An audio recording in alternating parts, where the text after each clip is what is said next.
Welcome back to Star Wars The New Balance Season 2, everyone. Hooray! Yay! I am guessing everybody wants some variation of a recap of what has happened, at least in the last, if not the prologue, the epilogues. See, That would be lovely. So, in your search for the missing Star Cruiser, the Sanctuary, you were able to find a Night Sister Coven, basically defiling the ship's almost miracle-like purposes to help resurrect Mother Tausen. Along the way, you eventually met with Grogu, and he has semi-turned to the dark side, semi no longer gives a shit about light or dark. Definitely is not a fan of the Force Academy. And along the way, you met an old adversary from a campaign long ago called Wrath. Wrath has decided to inform you that he was resurrected at the Sanctuary and would like your help in destroying it. You all made your way after visiting a space station called MS-06, where one of our characters got smitten by a Mandalorian Forge Master who she a told this cutie. who told this particular player, "Bring me back some Rancor parts, and I will She said give you specifically Rancor teeth is Rancor what she asked teeth, for. and I will give you my name and number." Ah! You guys left. By the wills did I get that for her. You also bought some faulty thermal detonators, which comes into play a little later. You guys, through some pure genius on mods and Cell's standpoint, but mostly mods, you were able to destroy a couple of ships on Malachor below the surface, which set off some warning bells for the Night Sisters and allowed for the remaining three of our party to surprise attack the Rancor they had, blowing its face half off. Cider using a Mandalorian gauntlet that he acquired to drag this creature down to the floor using nothing but brute strength. Afterwards, you guys made it inside the temple. Oh, Wrath died, by the way. Nobody cares. After He die on his own terms. Yeah, kinda. Like I said, nobody cares. You guys made it into the inner working parts of the sanctuary. You met with Matriarch Benezia, who was trying to replace Mother Talzin after she died by resurrecting her through an obelisk statue. What occurred next was the Night Sister horde attacking from below the ship, but after a quick couple of rounds of combat, Matriarch Benezia was no longer, the Coven was defeated, and before anybody really realized what happened, you all very mysteriously vanished into an open blue field with a little table in which sat Mother Tausen, who offered everyone a personal favor, saying that she is now one with the Force, she does not wish to return, and her views on magic and the Force and the universe have greatly changed. They thought it'd be better. Cell chose to have a impenetrable mind from the Force due to what the High Priestess did to Cell's head. Maud chose to become Force sensitive. Tolkria was given the ability to be able to see while in the realm of the Force, because using the second faulty thermal detonator completely blinded himself.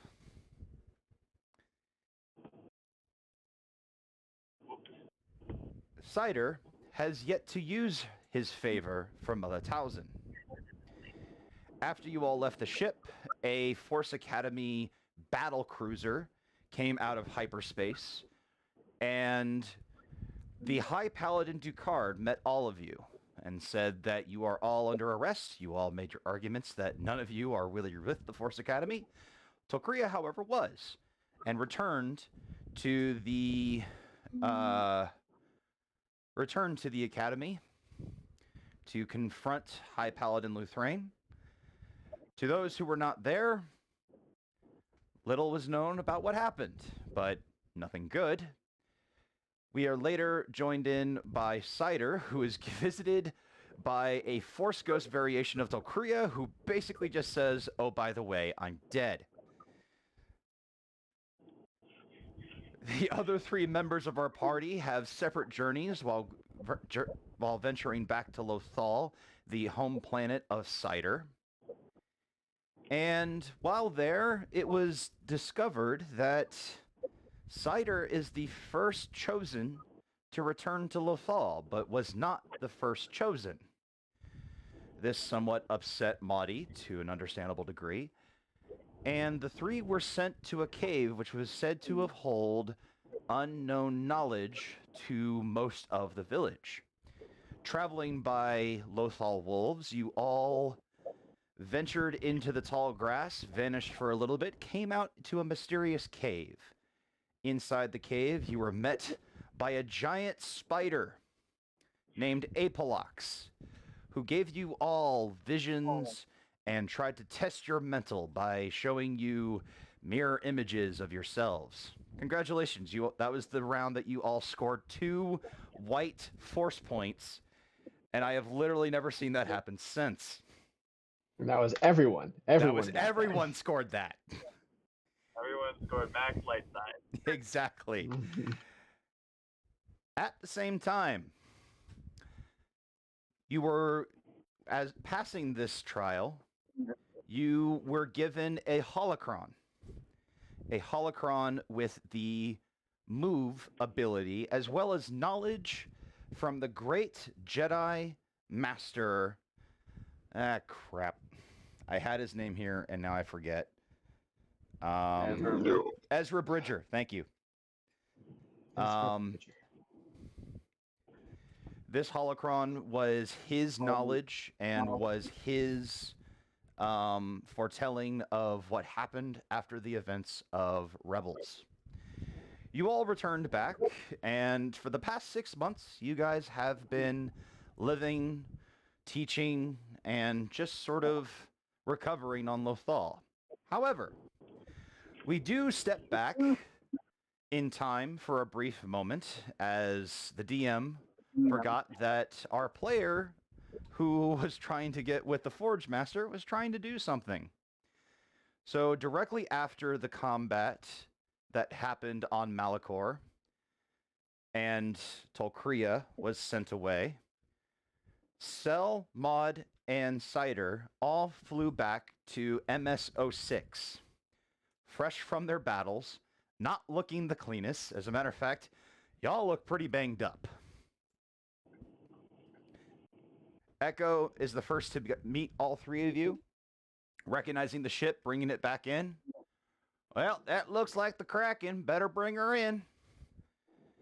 As the ship comes in for a landing, the gangplank lowers. Who would be the first to step out? I mean, honestly, it'd probably be me. Yeah. I was gonna say Cider. It wouldn't be That Cell would, or Mod. that would be last because she's getting out of the cockpit. That is 100% Out fair. of respect for the station, I'll probably put instead of dragging the hand behind me on my way to go see the armor, I'll probably put it on like some kind of like a lift or what's the word I'm thinking of? Like a trolley of some kind?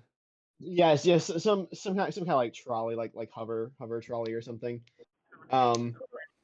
With my bag full of Rancor teeth and the hand of a Rancor, I asked Seller Mod if they want to come with me or if I'm doing this by myself. Either works. Hey, go get him, Target. Have fun. I nod and continue on. So Echo sees the horrifying image of the large Rancor arm as well as a freshly battled cider, chooses to just kind of step away, and when droids try to come in and do all of their beeping,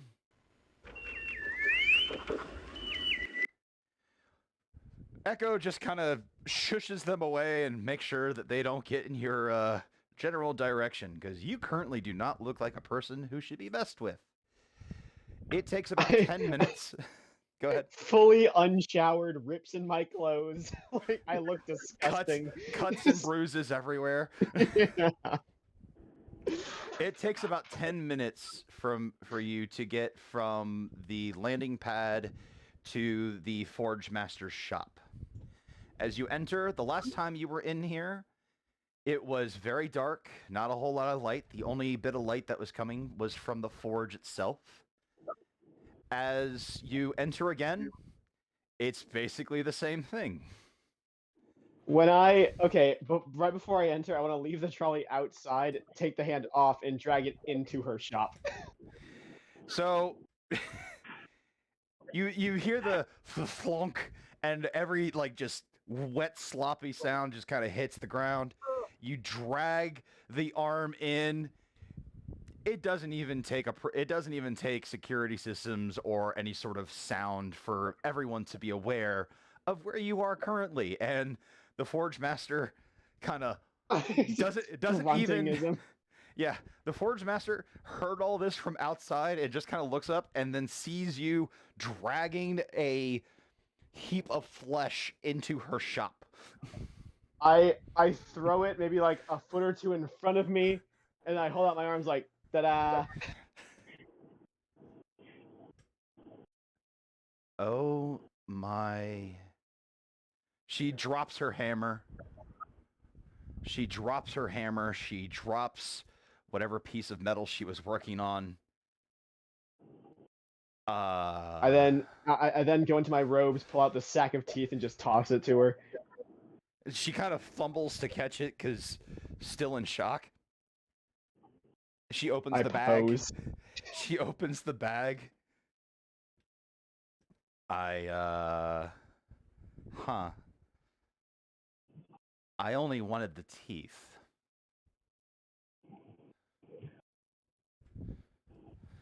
I like to go above and beyond for those that interest me. Right. And what am I supposed to do with this arm you've brought me? Leathers can be used for armor, the claws can be used for weapons, or vice versa. Rancor leather is very, very durable. You should know. Okay, she puts the bag down and she kind of looks at the arm, and for a second it twitches for a second, and she just kind of pops back and not Cake normally it to make it stop twitching. not normally how I like to get my supplies, but okay. She puts all this down, and she takes off her helmet again, and she is still the drop-dead gorgeous blonde that you remember. I have to physically remind myself to not let my jaw go slack. Did you really do all of this just to, what, be able to call me? Be able to know my name? You know, most creatures don't take down Rancor just for... I don't even know what.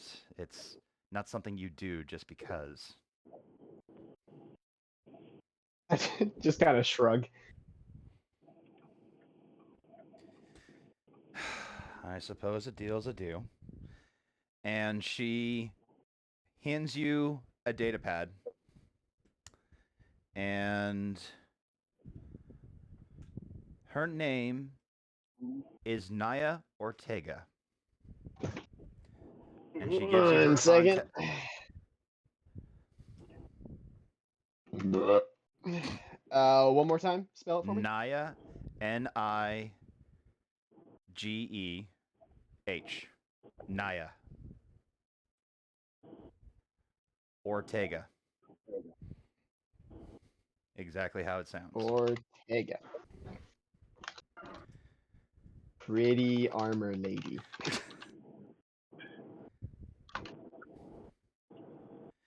I Cool, believe Cop all of it down. I also promised you a special piece of armor if you did this, didn't I? I think that was probably part of the deal, yeah. Very well. I'll use the teeth and try to fix that little shoulder pad of yours. She looks to your left shoulder and she sees just this half-torn piece of metal. There's cloth coming out of it. That could really use some reinforcement. Not to mention Yeah. Not to mention you've earned a sigil now, according to my people. I don't even know what that means. I know you don't, sweet thing, but I will ensure that you will when it's done. I blush. Now, yeah. Now, where can I find you when the work's done? How long do you think it'll take? This particular piece and trying to met down Rancor teeth, which isn't exactly a known science, might take, I don't know, maybe a month. If you're going to keep getting yourself into stupid trouble for stupid reasons, I would at least want to make sure that you have stupid armor. Can I make some sort of like insight check to see if I'm picking up on a vibe? Sure, go ahead. 1 red, 2 purple. All right. So this would be like what, a streetwise check? Yeah, it'd be a streetwise. Like you're just trying to see if you get a gauge here. Let me see, because I think now I do also have a force sense, so I can use my force to sense her current thoughts. If you would like to do that, you can. Would she feel that I'm using the force? Because it doesn't say that they do, and it doesn't say that they don't. So I guess depends on the roll, maybe. You would have to try and see. Some people are dumb enough to not feel it. Some know when their minds are being probed. You just have to try.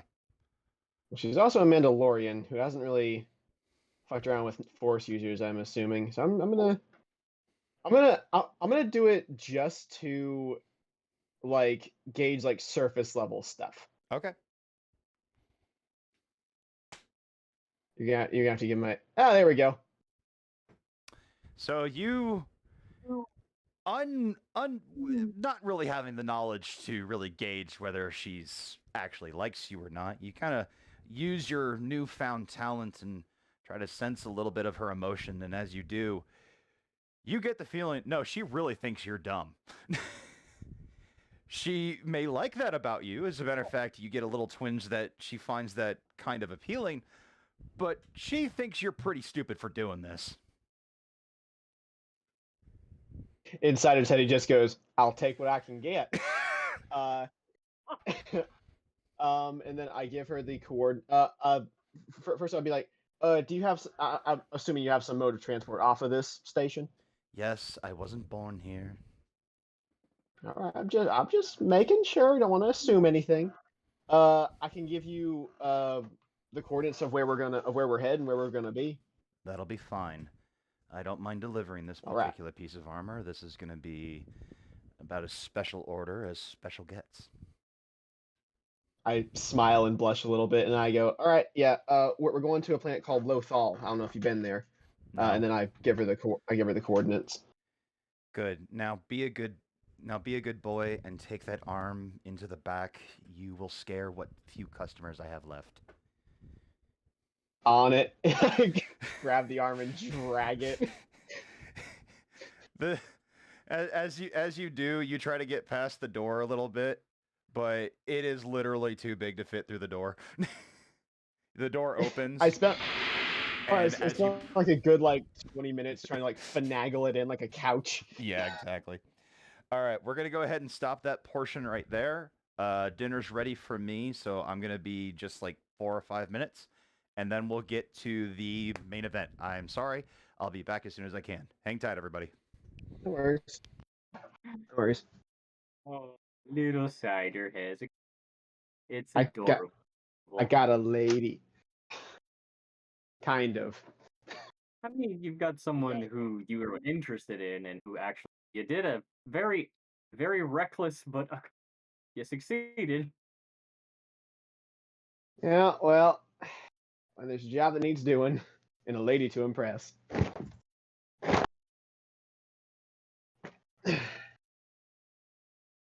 So what were Cell and Maud doing on the ship while I was fucking around? I don't know. Not Just- really anything. Just Fucking hanging out. probably rest. Playing chess. Gambling. I was gonna say resting from the ass kicking that we got. Wait, yeah, that's Oh, true. I was And is thinking about Tokria my still ankle, 'cause my still ankle canonically hangs alive? off the Yeah. ship. Yeah, I'd just be like, I'd be or something. It depends on when you guys went to MSO6. What?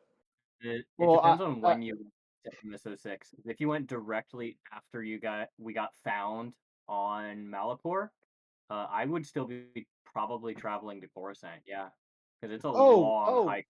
to explore. Did they meet us? Did they meet us at Malachor? I don't remember if we met them. They met us on Malachor, or if we went somewhere and they found us then. But I think they followed us to Malachor. Who followed you to Force Malachor? Academy? Yeah, the Force Academy Yeah. followed Yeah. you to Malachor. Yeah. Okay. So yeah, So- then Tokria wouldn't be with us, but he would still be alive.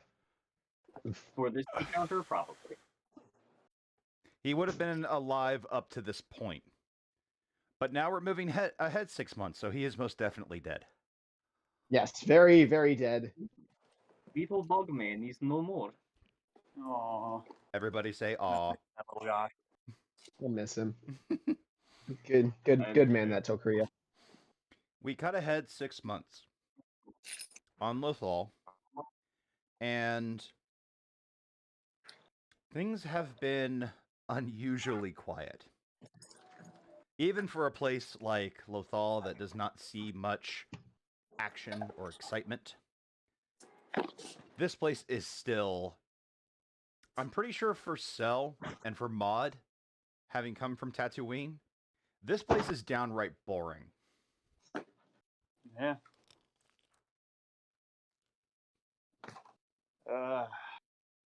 Really get into some dangerous shit around here. You say that as the Ravens begin to line up for their debrief from their last patrol. And as you say that, Kaval looks over to you and goes, "What kind of danger are you thinking about?"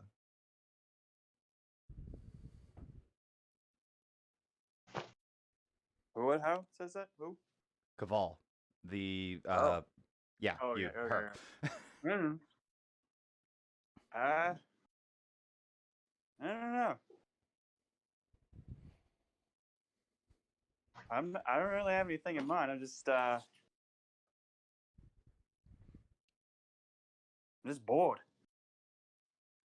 Well, if you feel like breaking some rules again, you and I could, wander off and get lost on patrol somewhere.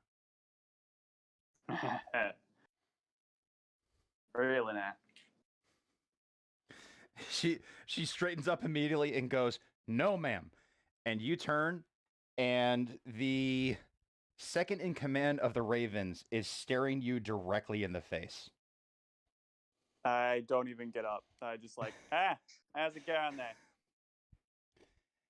She does the biggest sigh of her life, and she goes from having this, the commander goes from having this look of superiority to utter defeat.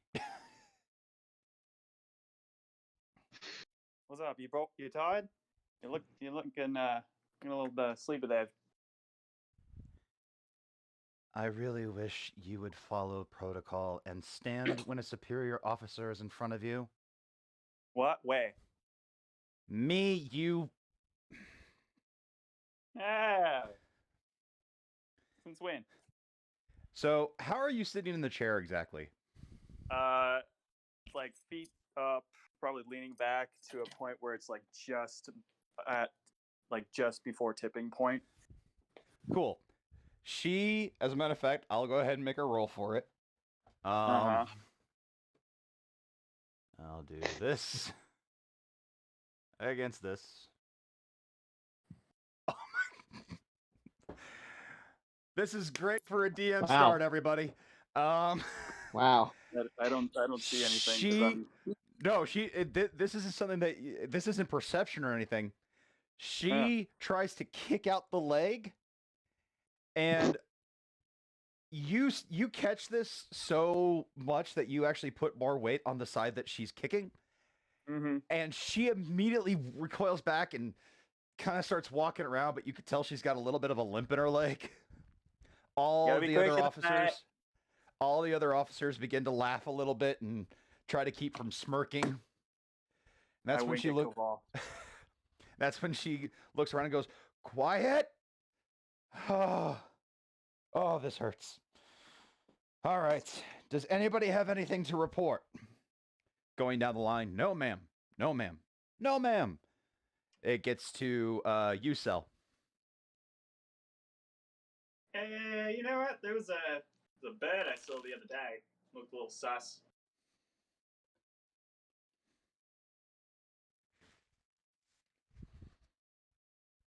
She does a little hand flick in front of you. Keeps going down the row. All right. That's rude. You all have the weekend to help start preparing for the Founders Festival. I trust that you all understand that you still represent the Ravens. Please, please do not do anything that would reflect badly on any of us. That includes you, newcomer. And she goes, "You're dismissed," and she starts limping away again on her foot.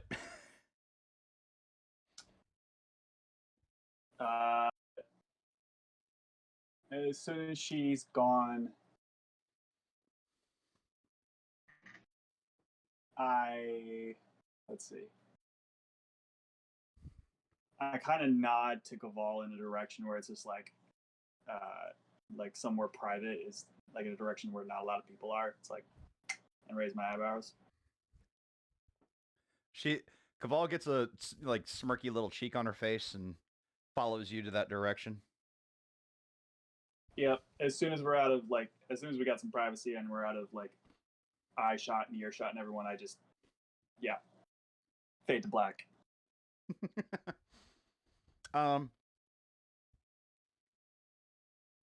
Fade to black. We screen wipe. Maud, what would you be doing at this particular moment?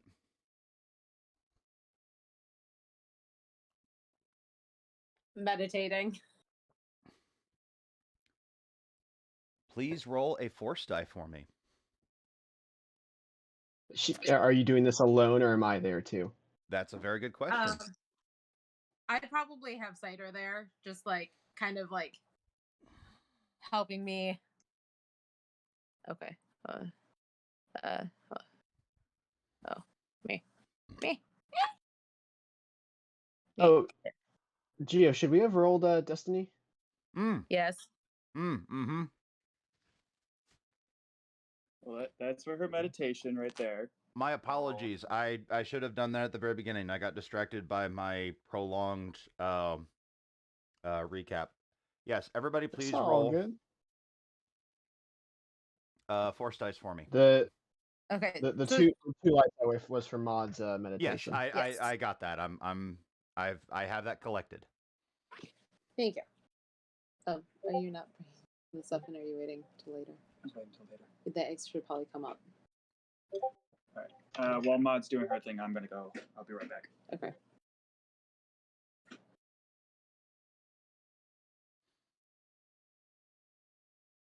Okay.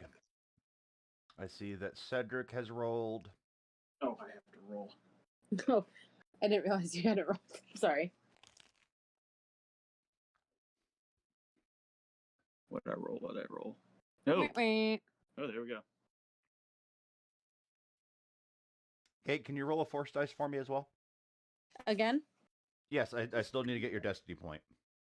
Oh, because I hit roll after my 2 light side again. Hold on. It didn't come up. I didn't see it. It's all right. Yeah. Okay, I'm rolling this under cell. Okay. Oh, did I do the thing? Did it happen? That's a blue dice. Oh fuck. Hold on. Sorry. No. Mary, I don't know how to work this thing right now. My brain is Take a breather. There's no pressure. We're not doing anything. We're just rolling destiny. You're also giving me an opportunity to eat dinner, so I'm okay. cool. I need to do that. Did I do it now? Did I do Yes, the right you thing? did. Yes. Yes, you did. That was the right dice. I hit the right button that time. Okay. Cool. So, Maud, you remember from the first time that you begun to sense the Force after Mother Towson gave you the gift of Force sensitivity, the almost scary darkness that came with feeling emotions that you weren't used to. Thanks to a lot of meditation, a lot of lessons from Farm Boy, although not all of them have been helpful, but enough to where you're finally at a place where even during meditation you begin to feel serene. You have your legs crossed and you're hovering a little bit off the ground, but you can still sense every blade of grass around you. You can feel and see the breeze as it moves past. You are in a place of total calm, of total relaxation. Your shoulders begin to drop a little bit, and your mind begins to wander. What's the first thing Maud would think of being in a serene state of mind?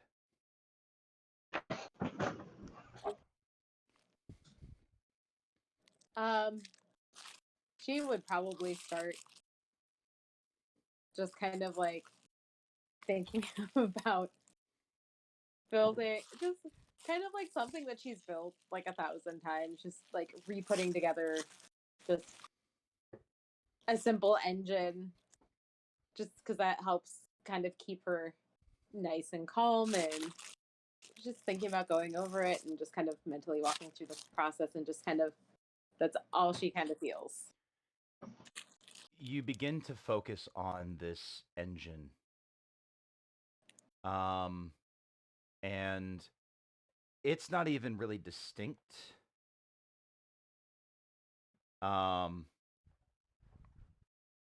It's one of those things, like, even as your mind focuses on it, the parts begin to shift and turn in ways that seem familiar, but yet keep your mind occupied, and you're completely alone in this space, and everything's just kind of working together.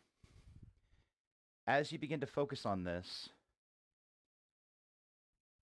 the engine suddenly turns to a face, and it screams at you, "Maud, Maud!" What?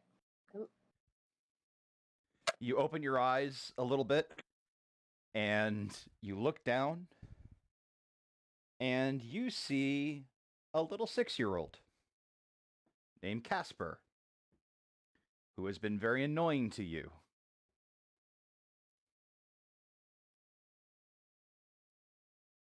Yes, child. I finally was able to make something with the wills. And he holds up this block of what appears to be solid metal. I was able to mold it with my mind. What do you think? You're doing a wonderful job, sweetie. I was just trying to do what you and Cider do, and well, mostly what you do because I mean you're part of the Ravens. Wait a minute, and he kind of pulls back for a second and he goes, "Wasn't the final meeting of the Ravens before Founders Festival today?" Shit. At this point, because she did say that I was probably there, I feel like Cider, like, you hear a crack in a tree and Cider just falls out of a tree. Damn it! And as you do that, Cider or Casper runs around to behind Maud because he had no idea you were there and like kind of peeks around. Is he okay? He'll be fine. I've seen him survive worse. I kind of like I sit up quick, like stand up quickly, and just kind of help Cider to his feet. I kind of take a second. I fell like 20 feet. I just pick myself up. Like, that was slower that time, Mod. I've spent some XP on my Force Enhance Force Leap ability, so I'm working on my landings. I pick myself up and I'm like, oh, all right, I'm good. I'm good. I rotate my arm and it clicks back into place. Oof. So Oh. Casper's just like, that doesn't sound right. Nah, it's fine. It just does that now. And how are you, Casper? I made this, and he shows off the little block of metal to you. Oh, well, let me look at that. And I pick it up and I kind of look at it. As you go to I'm reach like, for wow. as you go to reach for it, he pulls it back and he goes, "No, only the Ravens can look at it." All right, yeesh. Oh my. Bit touchy today, are we? No, it's just only the Ravens can look at it, and he just kind of repeats himself.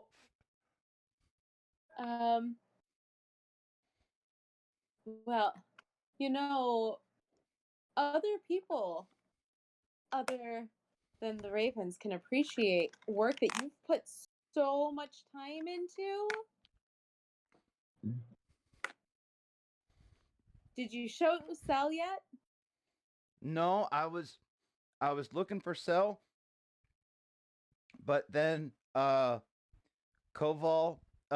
took Cell to a corner, and then I wasn't supposed to look anymore. Oh boy. You did the wrong thing. Let's forget all about that. Cider, apparently we need to have a conversation with Cell about where appropriate places of things need to happen are. We probably should. Yeah, I agree with that. All right. In the meantime, kids, right? The meeting is today. We should probably bounce from here and. Meeting's already done. You should. Meeting's already done. Well, hopefully nobody noticed my absence. And Casper, almost yells, "Nobody noticed her absence!" Would you quiet? Like, I know you're trying to help, but like, jeez. Casper just kind of giggles.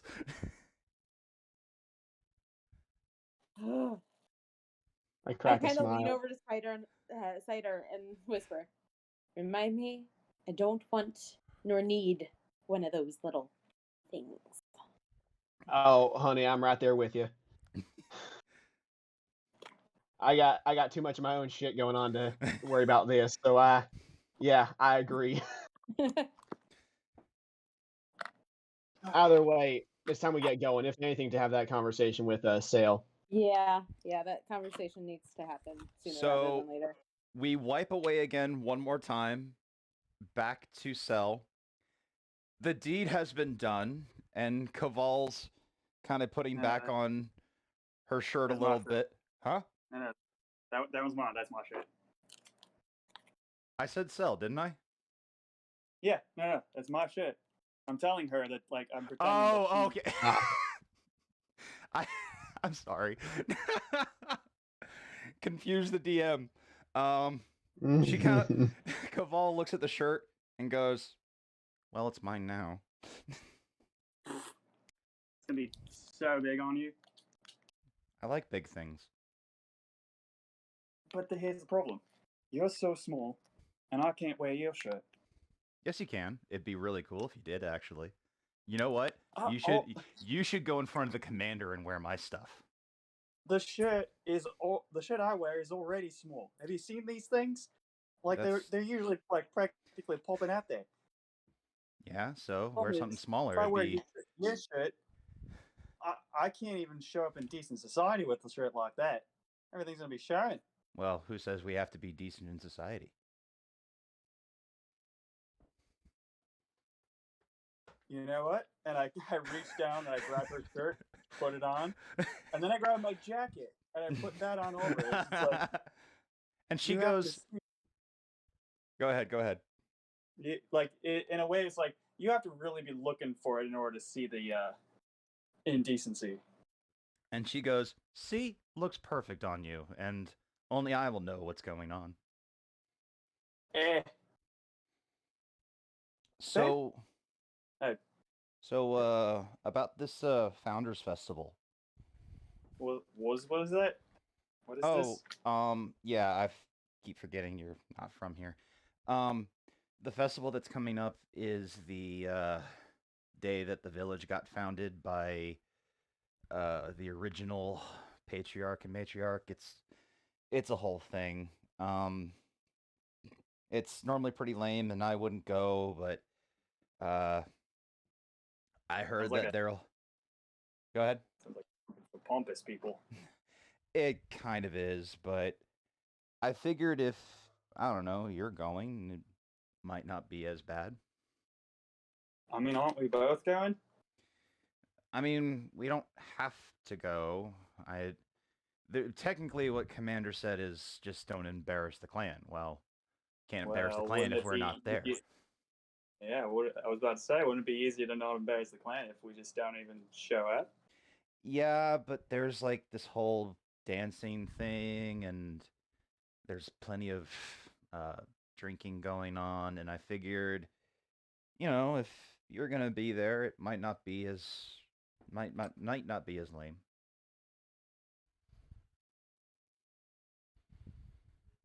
Or are you asking me out? Are you properly asking me out? I did not say I am asking you out. I know what the rules are. That's kind of rule number one, isn't it? I Well, not look. number one, I didn't break the rules. I said if you're gonna be there, it won't be as lame. That's all I said. That is all I said. All right. You know what? I might be persuaded to show up. You said there's alcohol, so at least I know it won't be boring. I that was kind of my thinking. I mean, again, it's ceremonial with alcohol, but I heard that you can get a pretty good buzz off of it if you try hard enough. We'll put that to the test. I will say it is at this moment that I don't say that Cell or that Cider and Maud burst in through the door, but you can hear them calling your name from outside from where you are. I would like to also note that I have an apple or a ball or something small that I can easily throw. Okay. We're calling out the names so that they have ample warning to sort themselves out.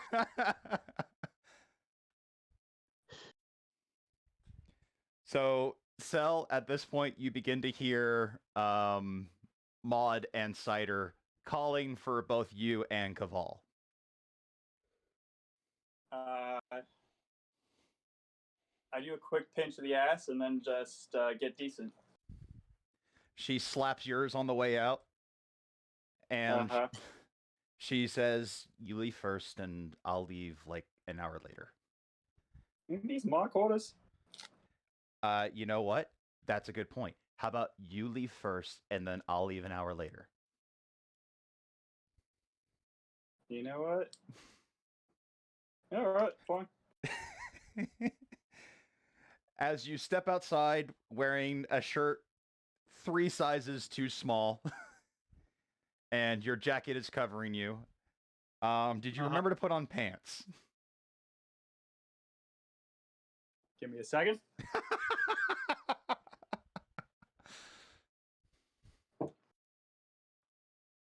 I swear to God, if we have another Maidu incident, I'm gonna beat your ass. Yes, I did. You step out fully clothed. Nothing happened yet. And you run I'm in. walking out, putting on the pants. Is the thing? It's like That's- I'm putting them on and I'm just buttoning them up. Right. What's up? What's going on? But, so you're in my eyesight, right? Yeah, I just walked out of my door. Incoming. As soon as I see the door open, I ready and I aim and I chuck whatever I'm holding at my head or at your head. Careful. Roll Don't play a stupid. roll a ranged attack. 1 purple.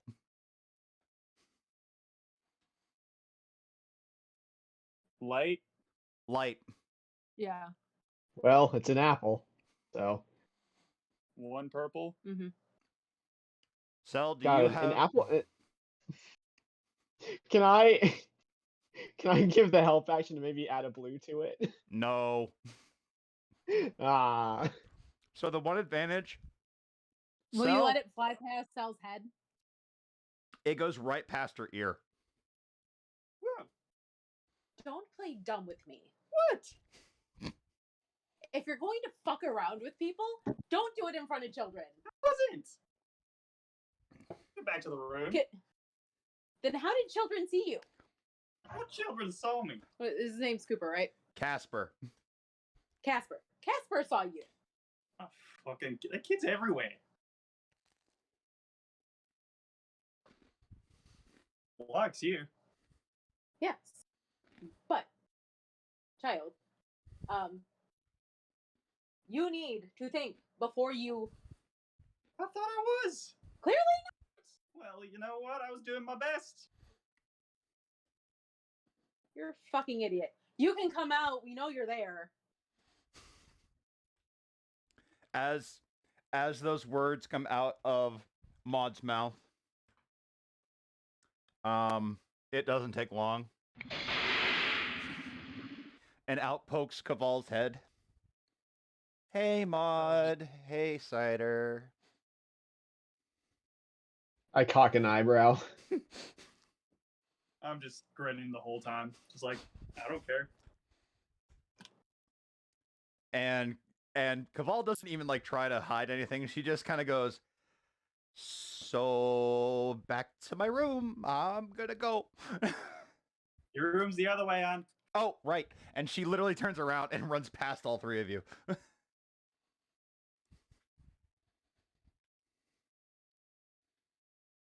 As Cider and Maud are looking at me, I am leaning over, just kind of ogling. I punched your shoulder. You know, if you cause problems in my town, we're gonna have issues. You know, I've been doing this for a long time, and anywhere I go, this is the only place that would have problems with what I do. That's why I'm saying. That's why If I'm children saying what right I'm after saying. See you and say shit. Yeah, I'll talk to the boy. What'd you say, Cider? That's what I'm. That's why I'm saying what I'm saying. If Oh, this little thing causes problems, we are gonna have a personal problem. Fine. I'll take it back to the ship next time. Somewhere private, nowhere where prying eyes can easily see. And on top of that, don't do any touchy-feely stuff in front of the. Just I haven't done anything in front of people, but apparently I'm still not being subtle enough. Oh, it's one, children, small. They have easy hiding spots. Like, Want to put a tracker on the boy? no. Do a decent search of wherever you're going first. Cider laughed. So you want me in the middle of the moment? to You're just- not supposed to be doing it in the middle of the moment in private. All right. Points As- are made. As Let's call it. as the argument continues, you all begin to hear not necessarily monstrous footsteps, but you hear something very big and very large coming up behind the three of you. Oh no. Cider is the first to recognize these footsteps as he's been hearing them his entire life. It turns out it's Morgan, the oldest farmer and yet the biggest farmer in the village.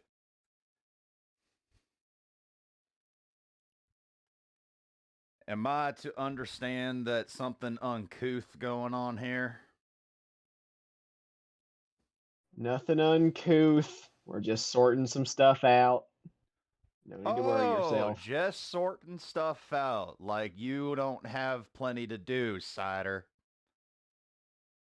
I turn and face him. And as big as you are, you're 6'3", and you're built like a freight train. He's still bigger. He is still looking down at you. You're forgetting to help me in the farm today. I was busy helping Maud here develop her will. That's all good and dandy. How about this? All three of you come out and help me in the farm. You know what? I turned to Cell. We would like to do that, actually. Splendid. You know what? Yeah, I might work out some leftover energy I got up in there. I smile and roll my eyes. As Morgan goes, well, let's hop to it, you three. And the footsteps are being heard going down the pathway. You know, I've dragged a rancor to its knees with nothing but a bare strength, and he still gives me the shivers. Yeah. I'm pretty sure he's the one person I won't backtalk in this place. I'm basically right there with you, but let's hop to it. I don't want to keep him waiting. As you all begin your walk, you walk through the village because his farm is on the other side where the barracks for the Ravens are. You all begin to kind of walk through. It is a beautiful day. Everyone's kind of outside. Some trades are going on. Everyone's got a smile on their face. There's some bit of bickering and discussions going on in the main hall that you can tell that Mother Cruz and Father Yuki are taking care of. But all in all, it's not a bad day to be on Lothal. Even with everything that just happened, even with everything that was a little crazy there for a little while, it's quite picture perfect here, or as Cell would put it, boring. Mm-hmm. It takes a good 15 to 20 minutes to finally make it to Morgan's farm, which does not have a classic name or a clever name. It is simply called Morgan's Farm. That makes sense. All right, you three. We got to get some of these some of these plants here ready for the Founders Festival. And according to Father Yuki, we're going to be trying to make the best Founders Festival this time around simply because you three are here, especially you, Cider. I hope you haven't forgotten how to farm when swinging that little light blade of yours. You have said this to me countless times over these last 6 months. And I'll No, I have not forgotten how to farm. and I'll continue to say it until you can prove otherwise. Because every time you work out on these fields, you end up producing some pretty bad crops. I kind of twitch and hold my tongue, and I just go, "Yes, sir." All right, everybody grab your hose and start getting to work. Still holds her tongue. Hello to God the hoe. As we walk over there, I clock it and I just shake my head slowly. No, it's not worth it. Like Morgan doesn't even register that he said something wrong. He's just like, yeah, that's a work hoe. Grab it. Maud has audible eye rolls going on. All right, you all grab your work instruments. I'm not going to call them hoes again, although I just did. Can everyone please make a 2 purple athletics check for me? Can do. Now, this is flavor question. Does Morgan allow me to use the will to help? He prefers you to use pure muscle, but a couple of times you've been able to get past, by using just a little bit of enhance. I'll just roll it regular. Yeah, that's about right. Okay, so all right. I fell out of a tree. I'm hurt. So Cell. This work is for people who are not you. This was not what you signed up for when you started living on Lothal. So you just kind of you throw the hoe into the ground and you try to start digging out. This is back-breaking labor, and this shit is for the dogs. Oh, so you're becoming what you are. Please give yourself 2 strain.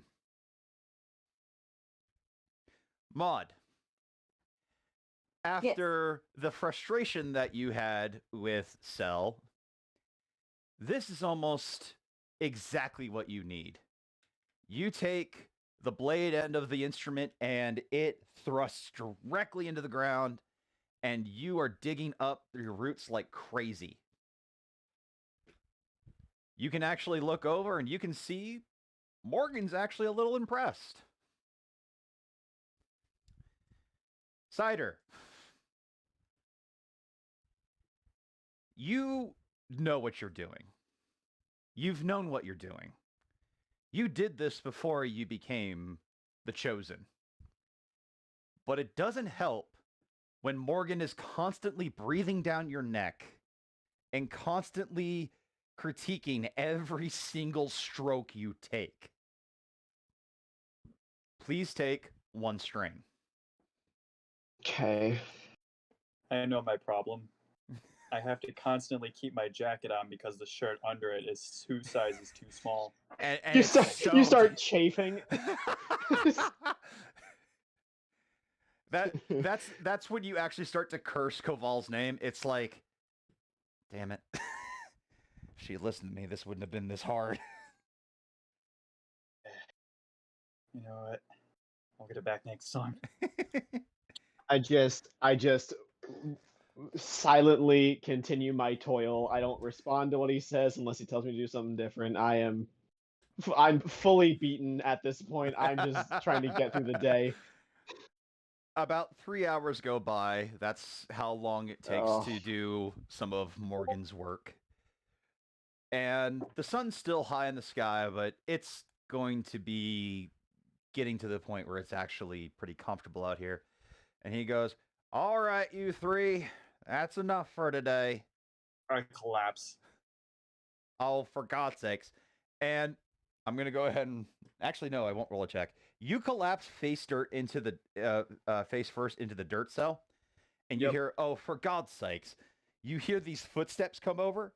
you feel a giant hand grab your jacket and what little bit of fabric the shirt was and pull you off the ground, turn you upright, and put you back on your feet.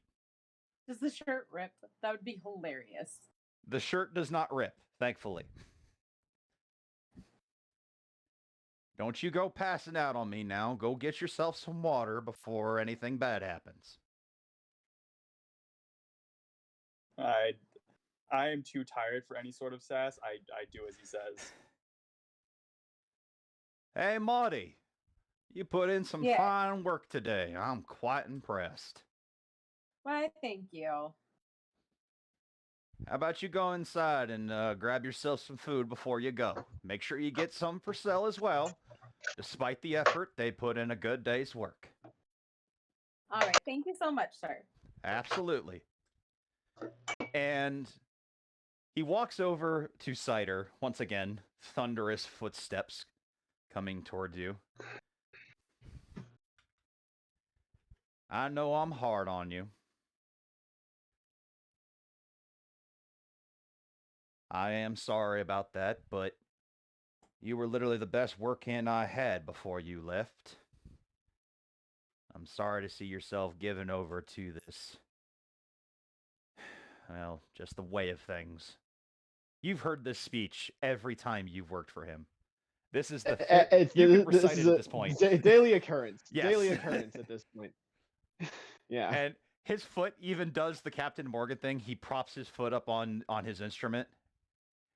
I hope that one day, Maud or Cider, you'll learn to put down that sword of yours and do what amounts to some real work.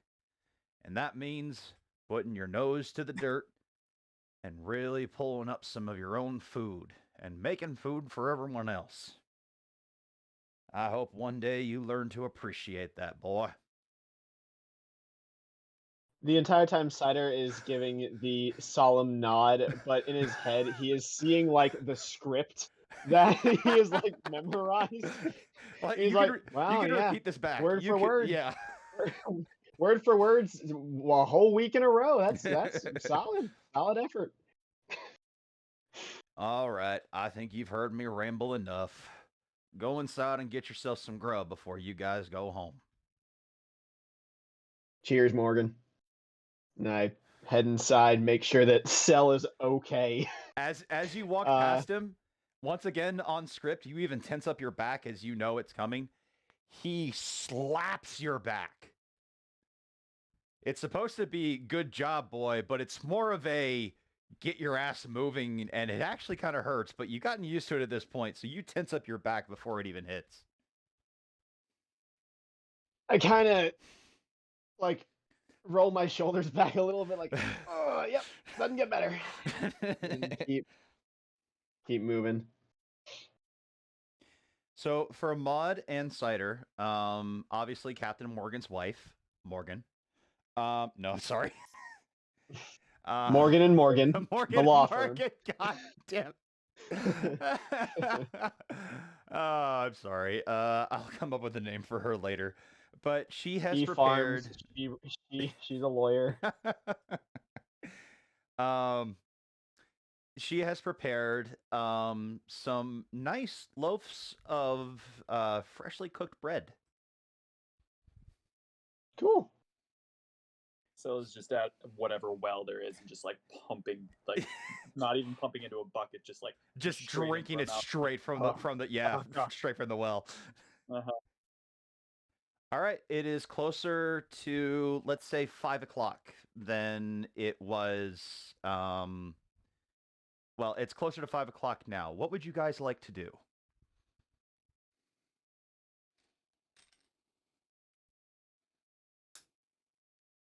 I mean, I want to go talk to my lady. I was about to say I'm not looking for any sort of bonding, but I'm definitely looking for. Well, yeah, it's either talking because now it's free time at this point. You two can sort yourselves out. We have for the past couple months. I'm either gonna work on my bike or I'm gonna go talk to the armorer if she's available and not doing what she does here on Lothal. Does If she decided to stay, or if does she's even here. Cider does Cider know how to fly the ship? I do not. Well, no. I feel like there was a time, maybe on like the 2-month mark, where we got real bored, and Cell maybe put me behind the wheel. It didn't go well, so now we don't do that anymore. So It you're was gonna luckily, it was one of those things. Was like I took the ship up and I had it in mid atmosphere, and like, all right, if you screw up, I can at least get you out of this. So go ahead, take the yoke, and just Immediate Nope. nosedive. Immediate nosedive.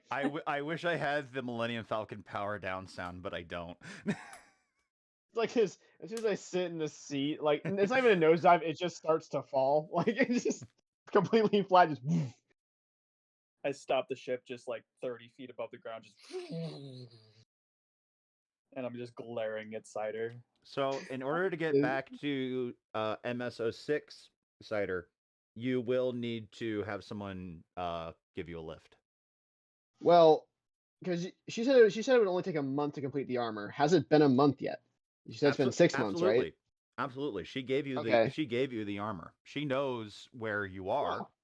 She didn't say that she was coming back or anything. Well, I mean, obviously, I tried to shoot her a text or something. Hollow message. Yeah. She's- It hasn't been 6 months of like no contact. I've been trying to contact her at least once a week. And I agree. I'll tell you what. Decide what to roll for me, and I'll let you know how the text messages went. Decide what I roll. Make it count.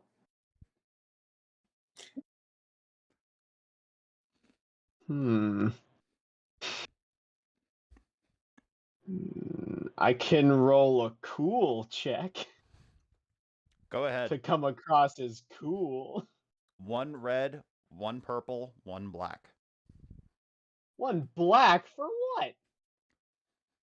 Because you're not new. Because you're very new at long distance relationships.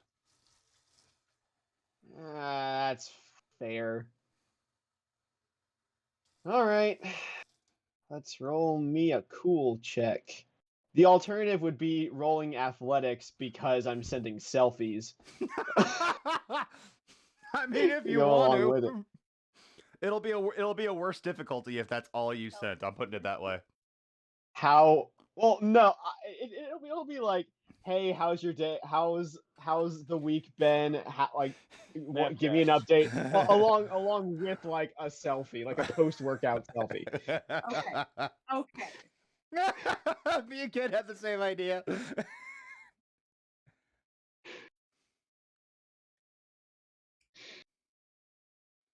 So yes, no on the athletics. No, go ahead and keep it cool. Okay. You know what? Add a blue for the selfies, the tasteful selfies. I'll put it that way. Oh, of course. Always keep it tasteful. There we go. All right. Cool. So it's basically the exact same roll. Here we go. Now let my computer catch up. Same. I'm reloading on almost every roll. Now this is interesting.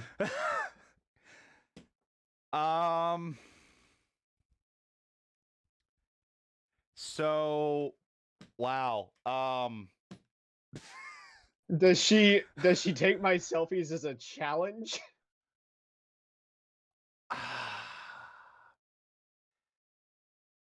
I'm gonna put this in your hands because you know the character better than I do.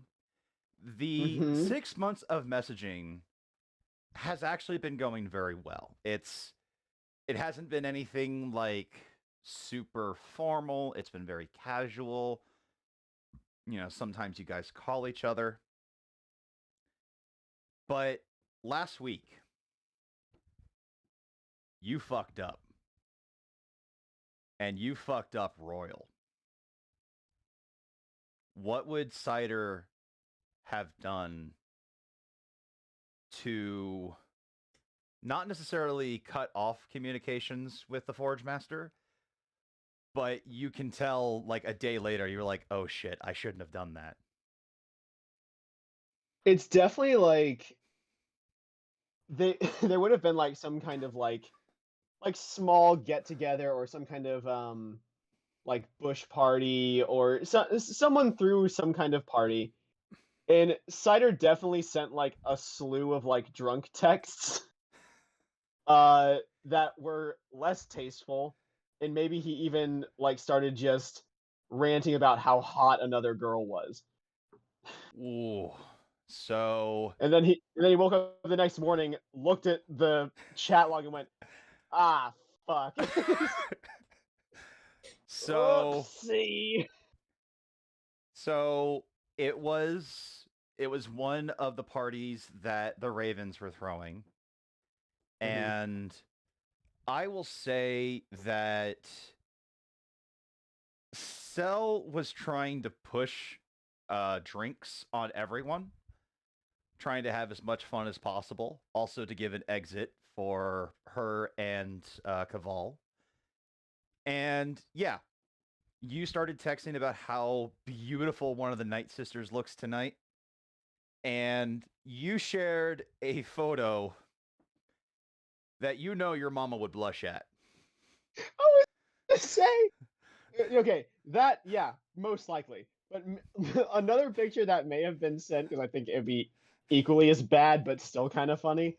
Being how the Ravens are and being how Cider is, Cider may have like challenged one of them to like a wrestling match or something. And there's definitely like he lost, and she's on top of him like pinning him down, and they're both laughing. Yes.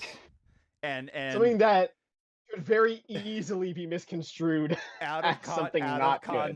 out of context, it does not look Yes. good for you.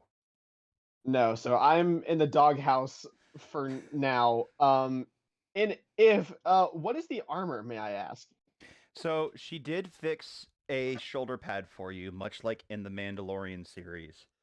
This particular armor piece is infused with the Rancor teeth, so it has a particular shine to it that doesn't look natural. It is still made with Durasteel, not nearly as strong as Beskar, but as good. We can decide what it does later, but on your shoulder, it has a picture of Rancor eyes and the gaping maw of a Rancor plastered directly on your left shoulder. Maw of Rancor. Excellent. So, cool. You're wanting to go invite the Forge Master, you're in the doghouse, and you need a ride. It's definitely a thing of like he knows he has to apologize in person. Yeah. Because doing it over text, he was an ass. So, and this is also very. This is Cider's first like actual relationship. That's I don't even fair. know if they've made it official yet. They just talk a lot. Yeah. So so you have to. I'm wanting you guys to get back to role playing each other. You now have to ask Cell and explain a little bit why you may need some backup. Cool. So it's definitely a thing of that day. I would have been beaten, had a lot on my mind, so I would have just gone and worked, maybe even done some touch-ups on my speeder bike. Next day happens. I wake up. I would try and go and find Cell wherever she might be. So how about all three of you, because you want to work with Maud on the bike, how about all three of you go work on the bike first, and then we'll cut to you guys going off to try to ask this woman.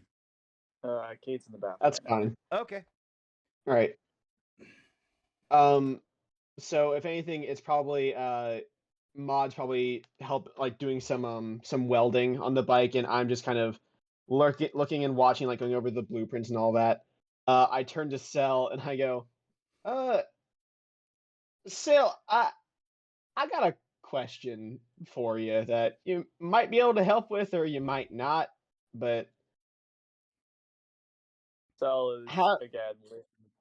Oh yeah. Go ahead. Have you? Obviously, you got a thing going with Caval, and that's fine. Have you ever like fucked up, like bad? Sal was up till this point doing the usual thing she does, where it's just like leaning back in a chair, like trying to not do much of anything, and like her head is like leaned back, like almost all the way back, and she just, as soon as like you said, "You ever fucked up?" She picks her head up, just like looks at you quizzically, just like, "Fuck you do." I kind of take my goggles off, put them to my forehead. I just kind of stand up a little bit straighter and kind of lean on the table, and I just go, kind of drum my fingers on the table a little bit, and I go, well, a couple of days ago, maybe a week at this point, I may have misstepped in my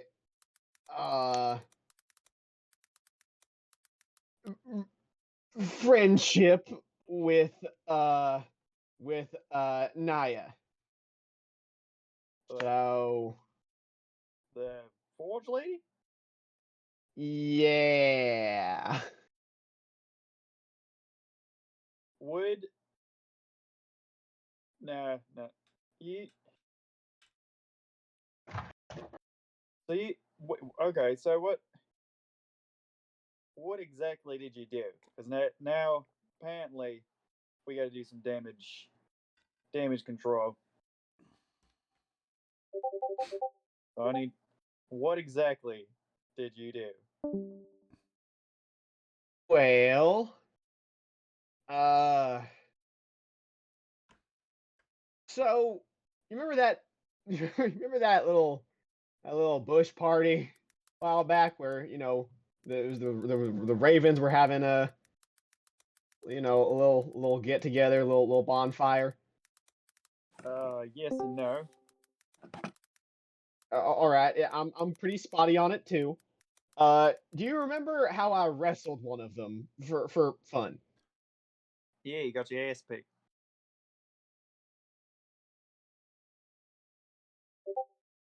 What about it? Okay. So someone,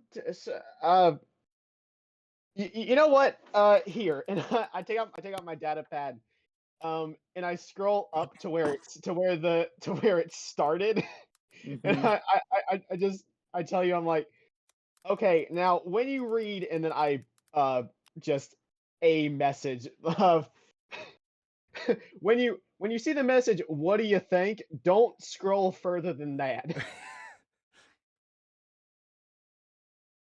But just read through this log just a bit, and I'm trusting you implicitly with this because I haven't shown this to anyone. But well, yeah, you'll see, and I kind of rub my eyebrows. Alright, she kind of like starts scrolling. Like she gives you that weird like, was it again? Just very confused of, all right, and just scrolls, and you watch as she's scrolling. Is like, huh? Yeah, I can see Yep. how you fucked up. Yep. I take the data pad back. I close it up. I put it back in my like back next to me, and I go, "What do I do? I feel like I need to apologize in person." Oh yeah, for sure. For starts, Like that's bad, right? Like that's it is for, yes, certainly just absolutely fucked up there. In your defense, though, you were shit faced, and we were all shit faced. Whose fault is that? I'm not saying it was anyone's fault. It Uh-huh. was a party. And who started the party? It was a party. Who started the party? Anyway, I'm just saying indirectly this is your fault. just get back. Get your head back in the bike. Get back in his well. Maud, as this whole conversation's going on, you notice that Cider has let go of a fuel line, and this is what you hear.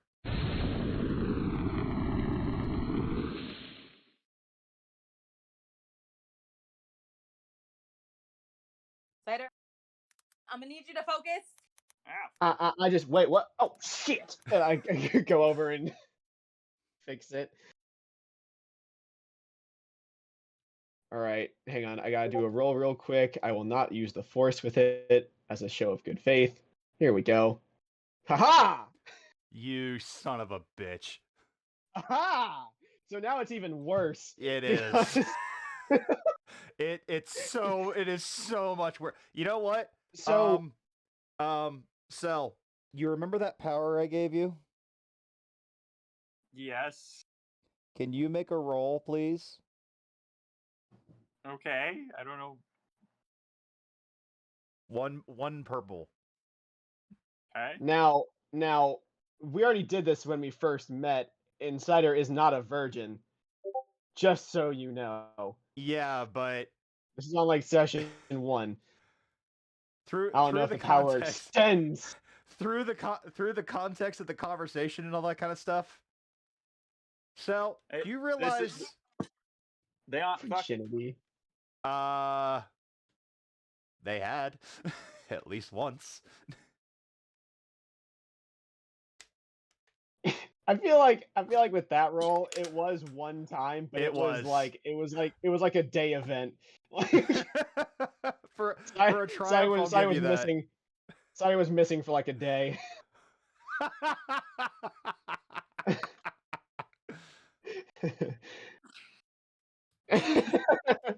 Cell, do with that Um, knowledge as you will. So yeah, as I'm kind of fixing the fuel line and kind of like focusing on the bike again, I just turn back to Sel and I go, so help, please. Look. The problem is this girl is she the type to get jealous? If she is, you're screwed. If she's not, she is. So, best advice, you're gonna have to start by going there and talking to her. Gisele, you think about your statement for a moment, and then you remember what this person looks like. She's a Mandalorian. Yeah, that's why I said he's screwed either way. He's screwed either way, and you were 100% right. So, good luck. Well, I'm gonna need your and then I kind of make sure my station is kind of set for the bike. I make sure like everything's fixed. I turn back to Cell and I stand up and I brush off my hands on the hips. I look at her and I go, you were saying this place is a little boring for you. So why don't we take a little visit to the station? I can sort my shit out and you can maybe get to some shenanigans. I'm sorry, what was that? We leave here Uh-huh. for a little while Uh-huh. in Uh-huh. the ship. Uh-huh. And then I can fix I can try to Got that part. and then you can go do shenanigans or something. Just making sure I heard you correctly. All right. I'm not condoning anything nefarious. Uh-huh. I'm just saying you were looking for some kind of excitement, and I feel like the station could help you with that. Yeah. Well, And while we're there, Mog can pick up some scrap. yeah, true. Yeah, Maud, it is up to her if we leave it because it is her ship, as she repeatedly tells me every time I take it up. Maud, you want to go to the station so I can fix my relationship? I have no what? You want to go to the station so I can fix my relationship and you can get scrap? Only because I like you and I need some more scrap metal. I'll take it.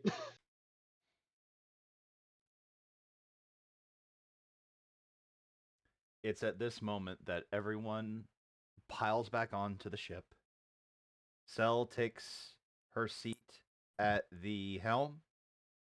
And going into space, it does not take long to find the hyperspace lane, and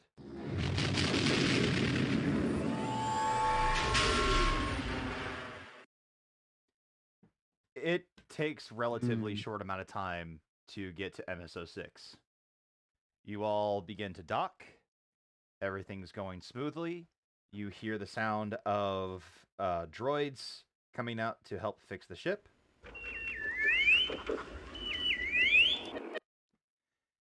And you're all welcomed by the portly figure that you all remember, Echo, the Portmaster.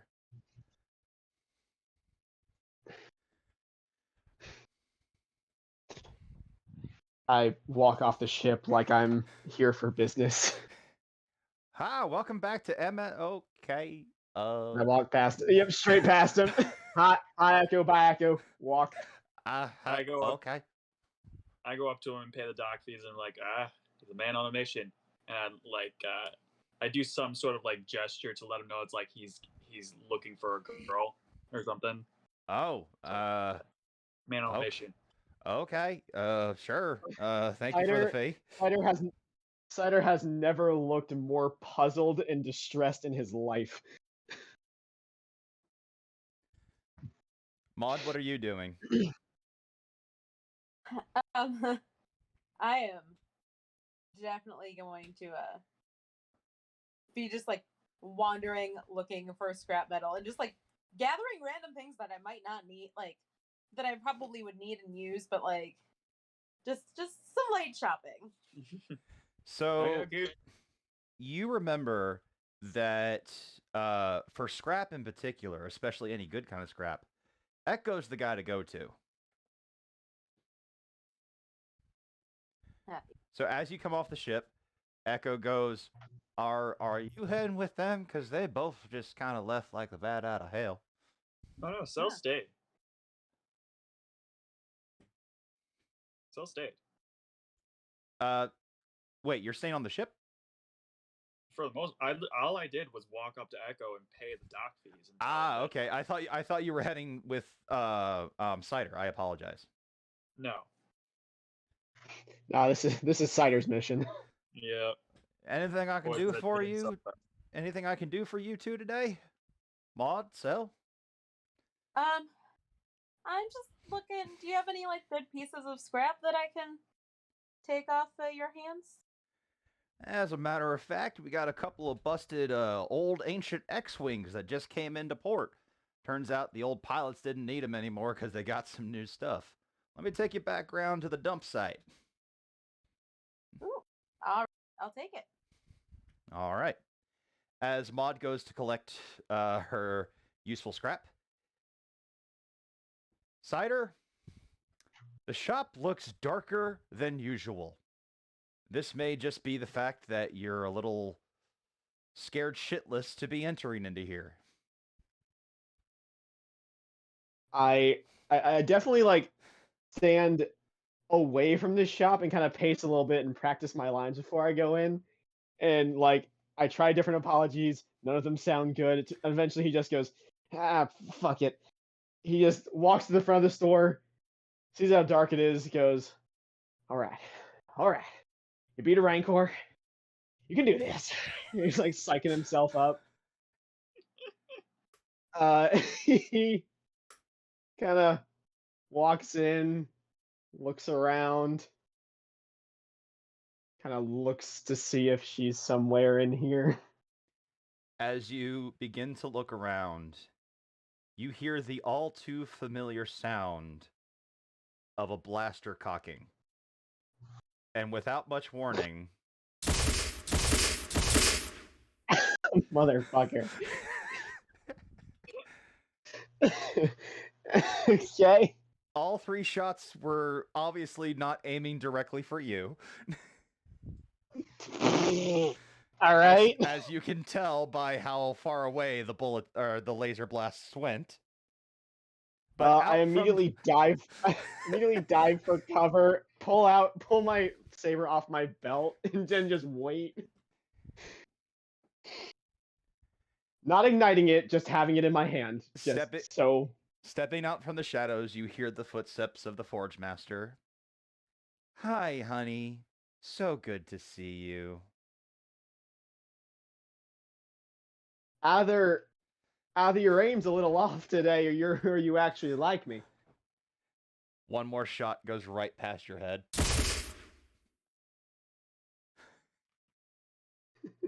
I just freeze there for a second, gonna pat my chest, pat my face. All right, well, this could be going worse.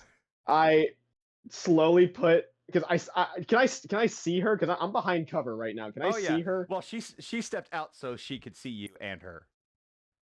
Gotcha. Okay, so I kind of poke my head up from behind cover. Slowly put my saber back on my belt, hold my hands up, and slowly rise.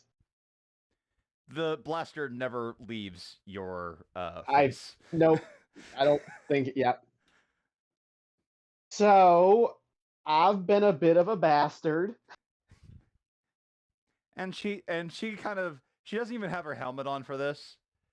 And she just kind of nods and has this, this look of no shit, Sherlock. I figured it was better to come and apologize in person, and also I really missed you. Oh, that's so sweet. I'm not visibly, but I'm kind of like bracing myself to move if I have to. There are no bullets fired, but the tension in the air is thick. I kind of God, what do I do here? I guess I just look at her. I guess I just look at her. God, I can't play as myself. I have to play as Cider. I guess I just look at her. Don't take that line out of context. I look at her in the eye, and Cider just goes, "This is the worst time to say this, but I always lose myself in your eyes, and I am struggling for words right now." You're real cute when you're scared, you know that? You're really hot when you're angry. Oh boy. So, you've came to apologize. You apologized. Anything else?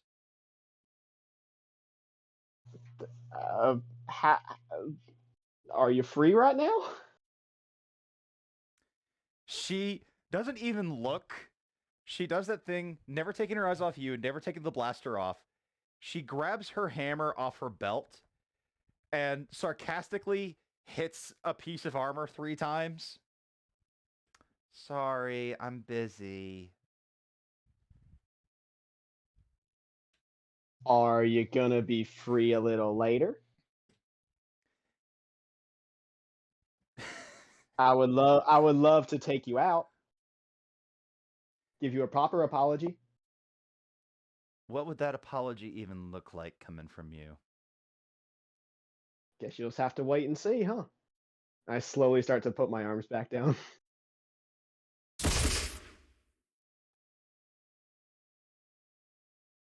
I don't flinch. You really expect me to play your game after you sent that message with you rolling around with... I don't even want to know her name.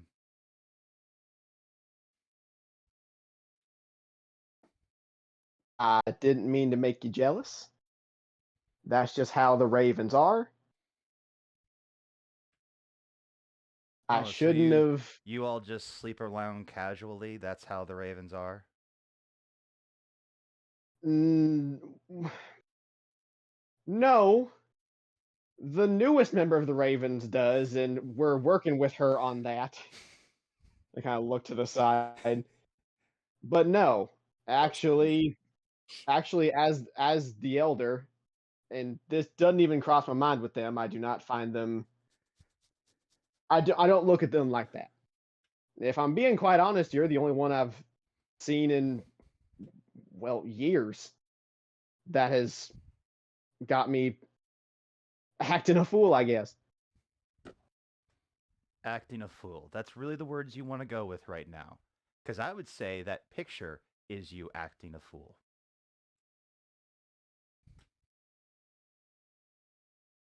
I kind of give a very slight corner of the lip smile, and I go, which one?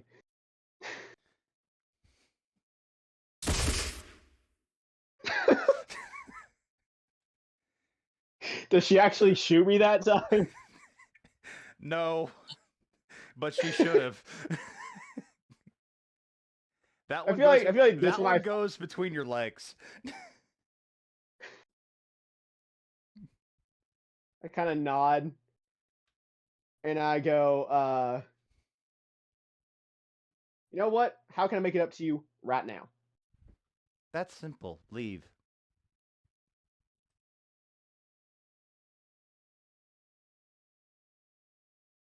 I kind of sniff a little bit, scratch my nose, and I go, all right. Take a few steps back, not breaking eye contact. Out the entrance, out of eyesight, and then like my eye pokes back into the entrance. She finally puts the blaster down because she's tired of this whole thing. What do you want me to say? You sent me a drunk text of you rolling around with some girl while you and I were... I don't even know what we were, but that wasn't cool. And I'm sorry. It was a shitty thing to do. Well, it's going to take a little more than just saying it was a shitty thing to do. Fire away.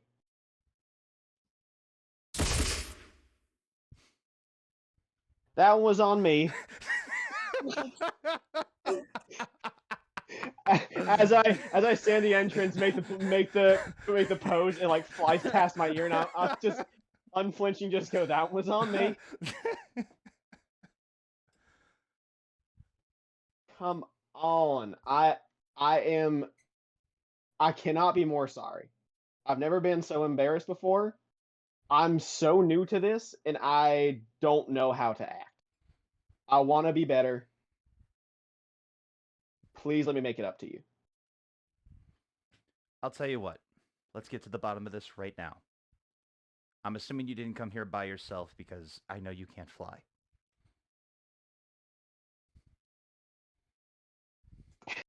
Cider nods, feeling the sting a little bit. He goes, they're here, but they're off doing their own thing right now. Well, you better tell them that this is a priority. Because unless you get them to vouch for your stupidity, you and I are never speaking again.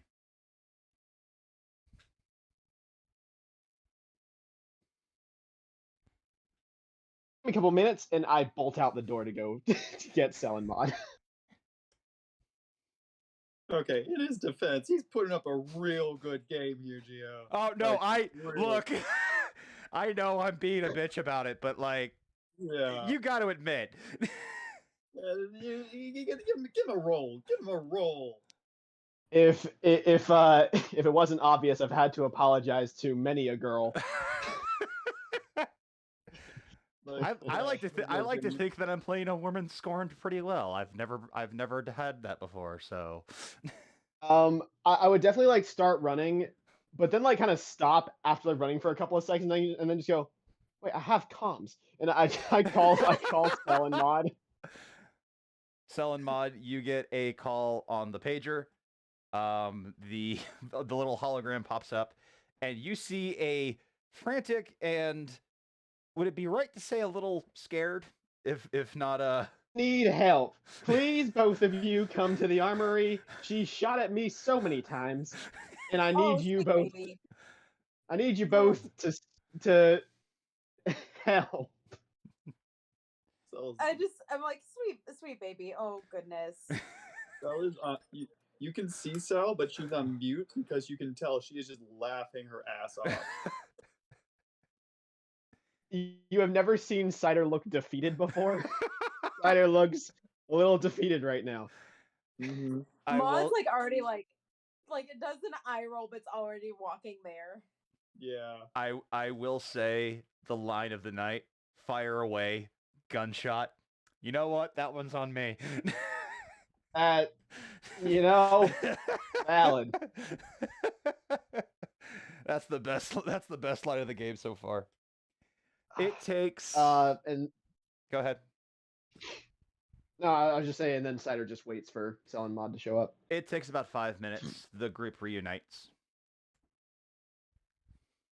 Cell is not laughing actively, but just like, all right, how bad is it?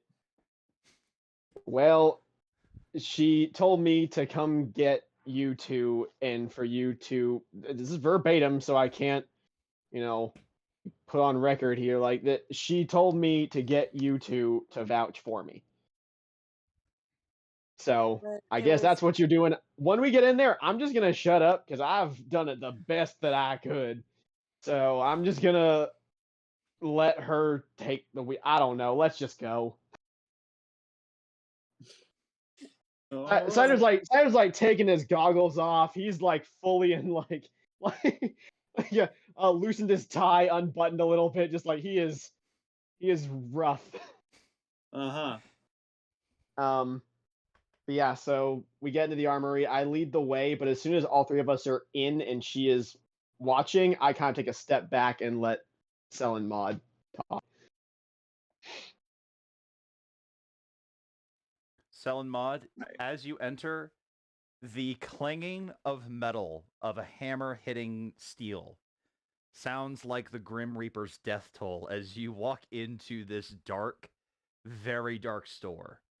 You see the Forge Master once again hammering away on a piece of metal. She looks up. Can't believe he actually did it. Maybe he is telling the truth. You know, you got to give him some credit. He actually is pretty smitten about you. He is.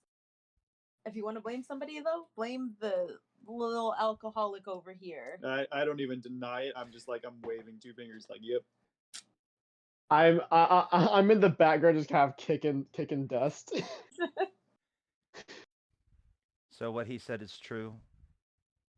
That Look, he nothing. got the most he's guilty of is letting his ego get ahead of him. He got his ass kicked in a wrestling match. He lost. It was a very inopportune picture. I'm not even sure who took it. Might have been me. Might have been some of the other Ravens. Point It is, probably was you. it probably was me.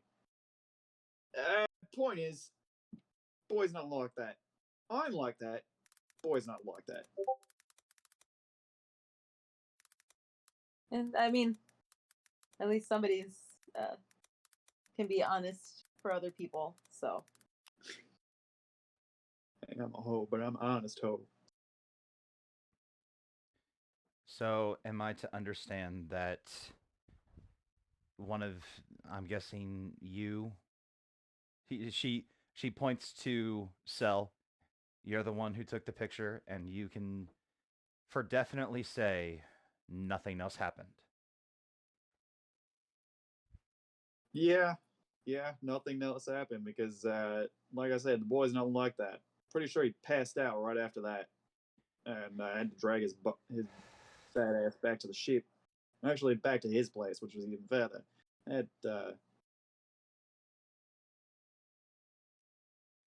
She puts So the yeah, she puts the hammer down. She takes a deep breath in.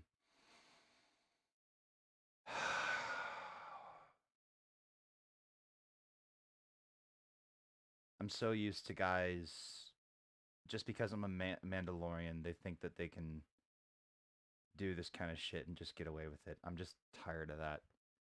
And he's nice, but he's still acting like a guy. And I leave it to you two. Should I give him another chance? I would. He's like my younger brother.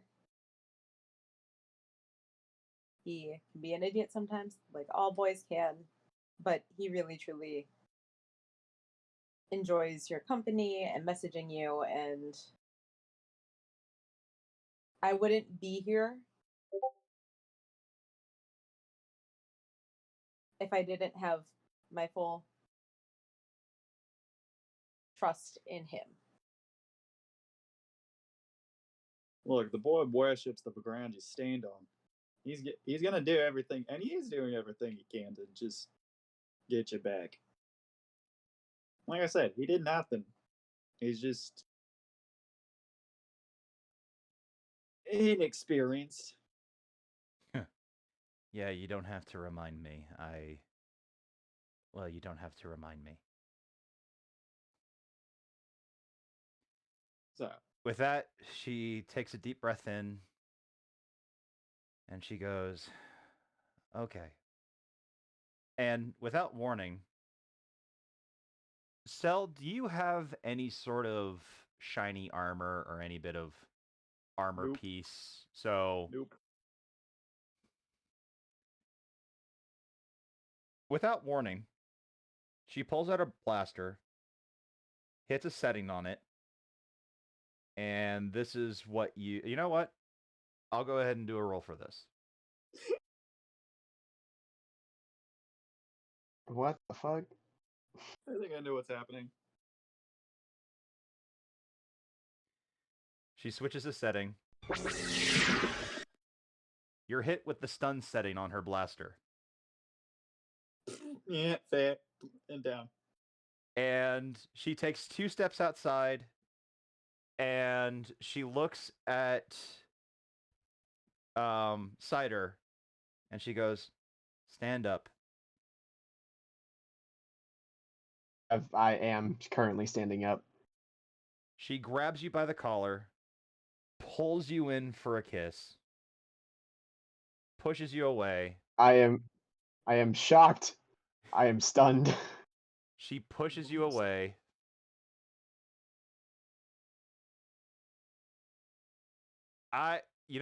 She shouldn't be able to miss. I'm going to say she doesn't hit you dead on, but she hits you in the leg. Like, she doesn't actually do any damage, but she pulls out her blaster and hits the stunner on your leg. I feel like Cider's been knocked out a few times. I feel like he's at that stage where if something on his body like goes limp or dead, it just stiffens up. So he has just like a full like tense leg. Just kind of yep. You're going to take me on the nicest date I've ever been on. And that will be the end of all of this. Okay? I nod once. Perfect. Now get out of here, you little scamp. And she walks back into her shop.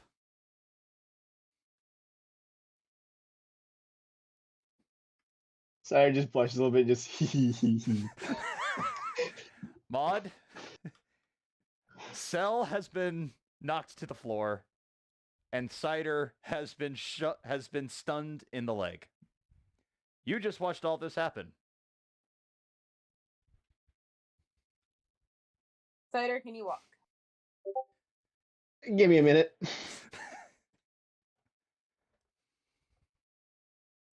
I just kind of start hitting my leg. Wake up, come on. Okay, you take your time. I just kind of, I don't even want to. I kind of smile seeing Cell just kind of being stunned on the ground because I'm like, She's not in a very flattering pose. she deserved it. And then just kind of let Fireman carry her to the ship. Once Cider's able to walk, he starts looking for date locations. Fun spots to take out his lady. We will handle that in the off hours of the game. For We now, don't even have to. I'll spend whatever credits necessary. I treat her very well. Fair enough.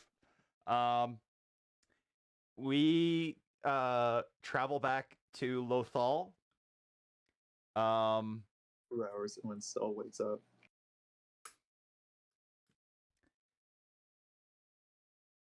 Valid. Cider, do you want to try to turn on the bike? I would like to very much. Yes. So as you get back, Boomy has actually been doing a pretty good job because you actually gave him rudimentary instructions, fill the gas, all that stuff. As the ship lands, and all three of you step out, some of you looking a little worse than others. Boomy comes up. I'm going to try this, and hopefully I don't get this feedback sound. Maud, the bike is ready. Wonderful. Cider. Ready? Huh? Is like we're good. Like we're fully. At last diagnosis, engines were operating at 100% capacity. Oh my God. Oh my will. Okay. Okay. No. All right. Oh. You're more I nervous, ready to fire up that bike than you did when you were facing your little lady back there. just so everyone knows of the mass of this bike. A normal speeder bike will have like maybe 1 to 2 armor rating, barely a shield if any, and pretty small. They're meant for speed. This one, if all of my stats are correct and I've done everything correct, it has 2 defense on all angles. It has an armor rating of 4. It has layered plating, maneuvering fins. The style is very distinctive. The controls are customized for Cider, being bigger. The seat is a lot bigger. It looks kind of like I will image shop for what it looks like, but it's a big fucking thing. Cider sits on it, and tries to power it on. As you flip the switches, you hear the engine beginning to warm up a little bit, and before too long, the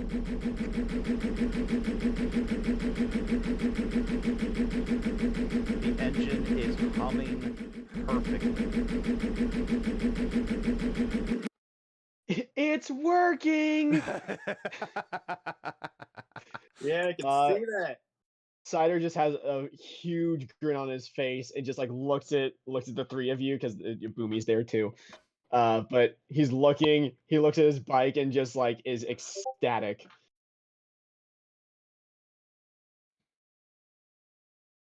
Are you gonna drive it? It's at this moment, as the engine turns on, you all hear something fly overhead.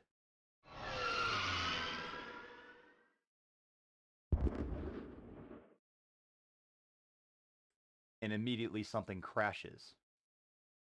Fuck, that's not good. Hey, things are getting a bit more exciting now. Crashing is never good though. Well, I guess there's no time like the present for a test drive.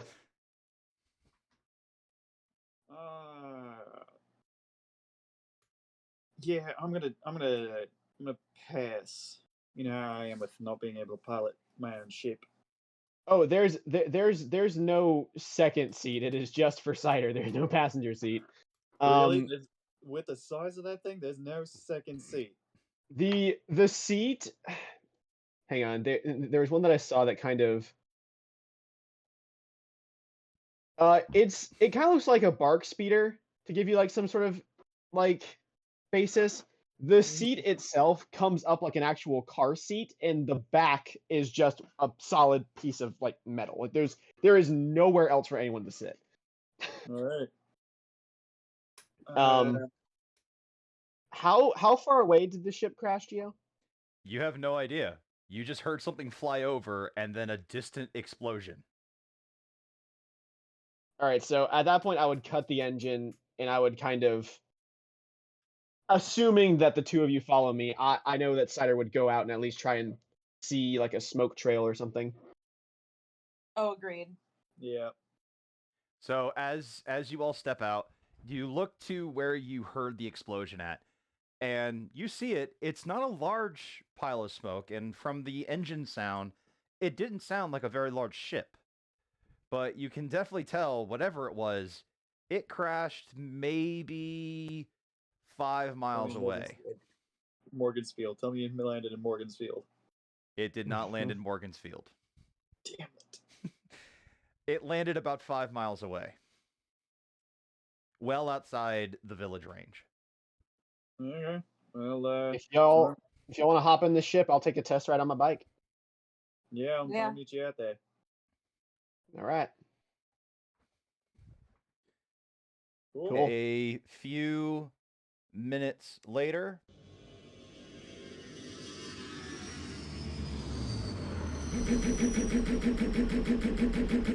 both the Kraken and this new souped up bike are traveling pretty good mileage considering, and are just booking it down to the crash site. Cedric, please let me know when you're ready. Oh, we're Awesome. set. You just jumped out of hyperspace, and the ship that you bought for your person, for your frontman, you have just managed to crash directly onto the planet you said you were going to recon.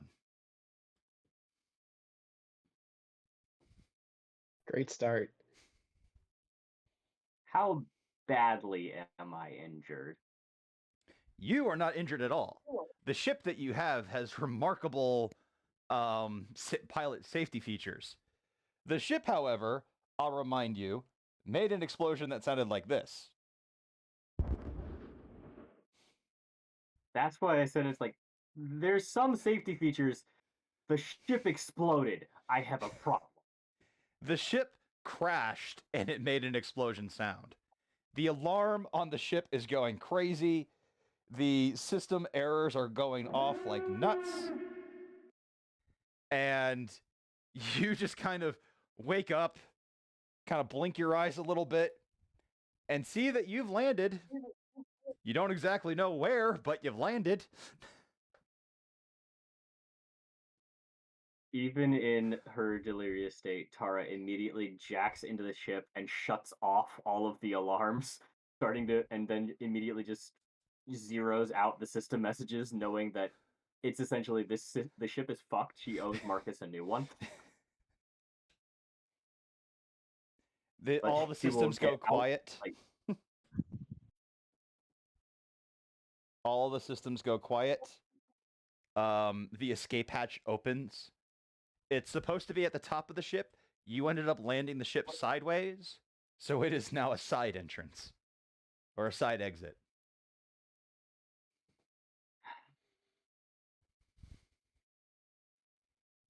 I hate flying.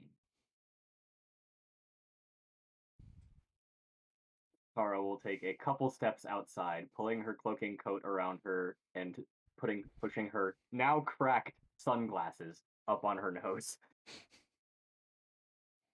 You step out, and the pictures that you had of Lothal do not do it justice. You have landed in a somewhat mountain range, and the entire mountain range is covered by beautiful, beautiful green grass. This place looks like paradise compared to MS-06.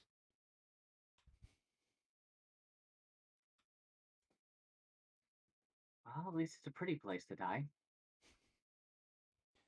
Before too long, as you are gazing in wonder, Tara, you hear this.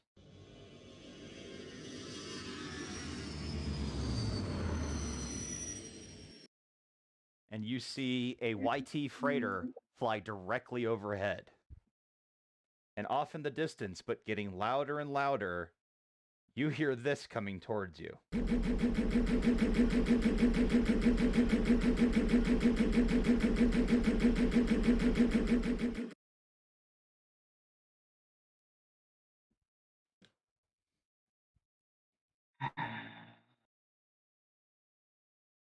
Well, I guess it's time to meet the locals.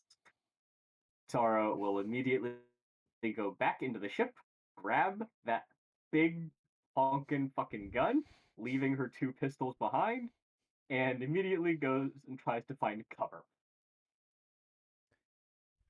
Cell and Mod, you fly over the crash site and see. What was the make and model again, Cedric? It's a G-1A heavy starfighter. I have a picture. Let me click on Yeah, here. go ahead and post and it look in at the chat. Yeah, let me copy image. This is what they see, but crashed and burned. And sideways. Yeah. Oh no.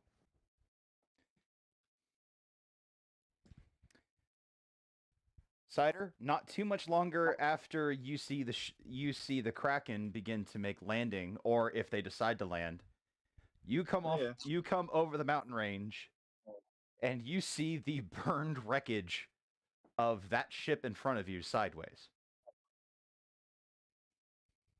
I'm going to, as I get closer, I'm going to stop about. I'm going to stop about like maybe, let's go like 500 feet away and close the rest of the distance on foot, going very carefully, keeping my hand on my hilt. Okay. Tara, what do you do? Do I see any? I know there's a ship approaching, and I heard that. So 500 feet away, I see someone. Considering the way that they're coming towards them, yeah, you see this person coming towards you. Cell, Mod, do you land? What do you two do? Well, I land right up next to it.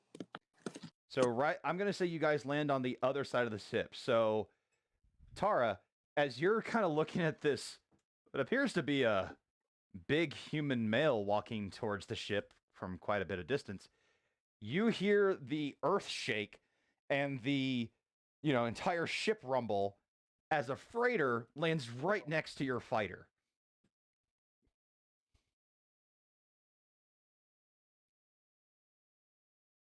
Yeah, and I pull it as close as possible. Just kind of. Don't land on it. I could probably fix it. Make a planetary check.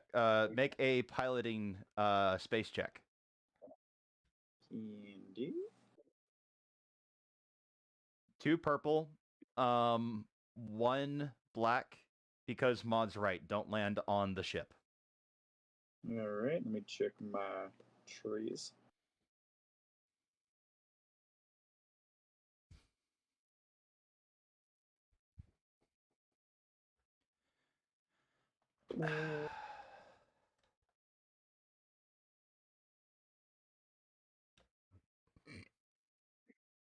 How many black did you say? Just 1. I remove it. Okay, cool. Jockey. Awesome. I love removals of blacks. Mikia Yep. had the same thing.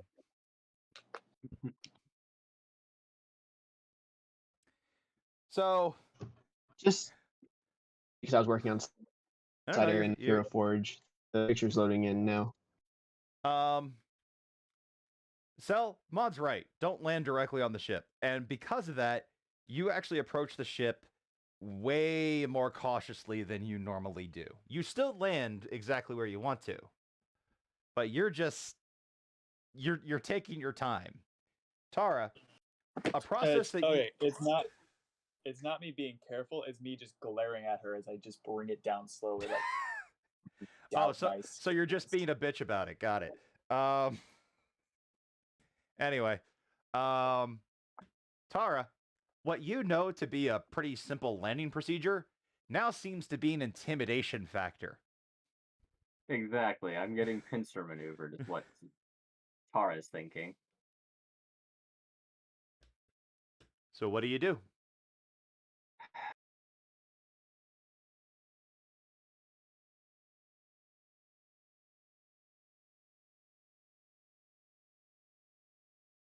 I'm trying to think what Tara would do because it depends on what resources she has available, and right now all she has is a downed ship and some firearms, which she doesn't really use very well. Could try surrendering, Oh. negotiating, asking for aid. Or we could do something that actually is Tara. Is the well, I'm gonna guess that the Kraken's computers aren't encrypted, right? Neither one of us have great computer skills. Great. I'm gonna try slicing their computer and activating their hyperdrive.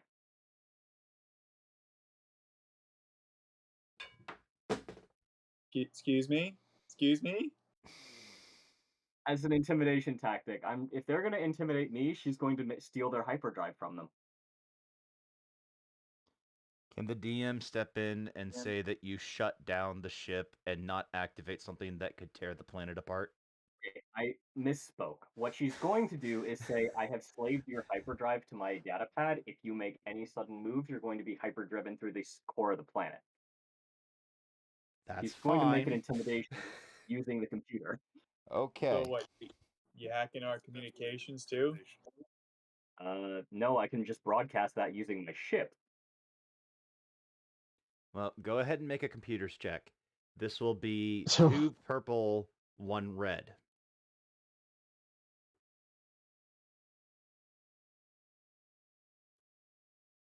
Huh. I hate the fact that Gotta I have to give it a reload timeout. every roll. This is really starting to irritate me. Yeah. Sorry, I got a timeout on that, so. No, it's fine. It's not you. Oh, it still didn't come in yet. So when that, well, I'll wait for the roll to be made, but I got something I want to do after the. Oh shit, After I you- failed. Okay, so I would make the check, realize that I don't have the skill to do it, and then I would have to reconfigure my options. But DM, tell So, the story. so first of all, even though you failed, it was 2 red, 1 purple. Oh, I heard 2 purple, 1 red. I apologize. No, it was 2 red. I'm sorry. If I didn't say that correctly. So, Cell, do you remember the ship having an onboard AI? I specifically made sure it didn't. Well, you deactivated it. No, I'm pretty sure I made sure it didn't. You remember? I would kind of second what Cell's saying, although I could be wrong. If with I'm the fuss I threw about Pentis being on controlling my ship, I don't my thing is I don't like people controlling my ship outside of myself. So what And you're so there was saying that. is you destroyed the AI that the chronicler put on the ship. Probably Okay. that or had mod remove it.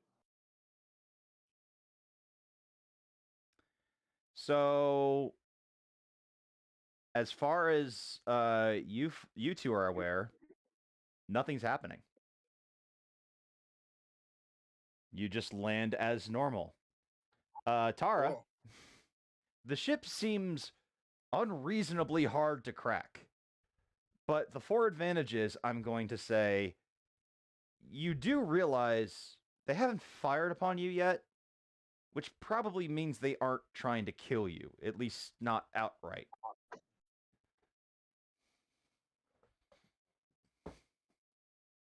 Do I see anyone in this wreckage, or does it still No, just look like a wreckage? she's kind of hiding inside the wreckage a little bit, but I would say that you're close enough to where if you want to get in now, you can.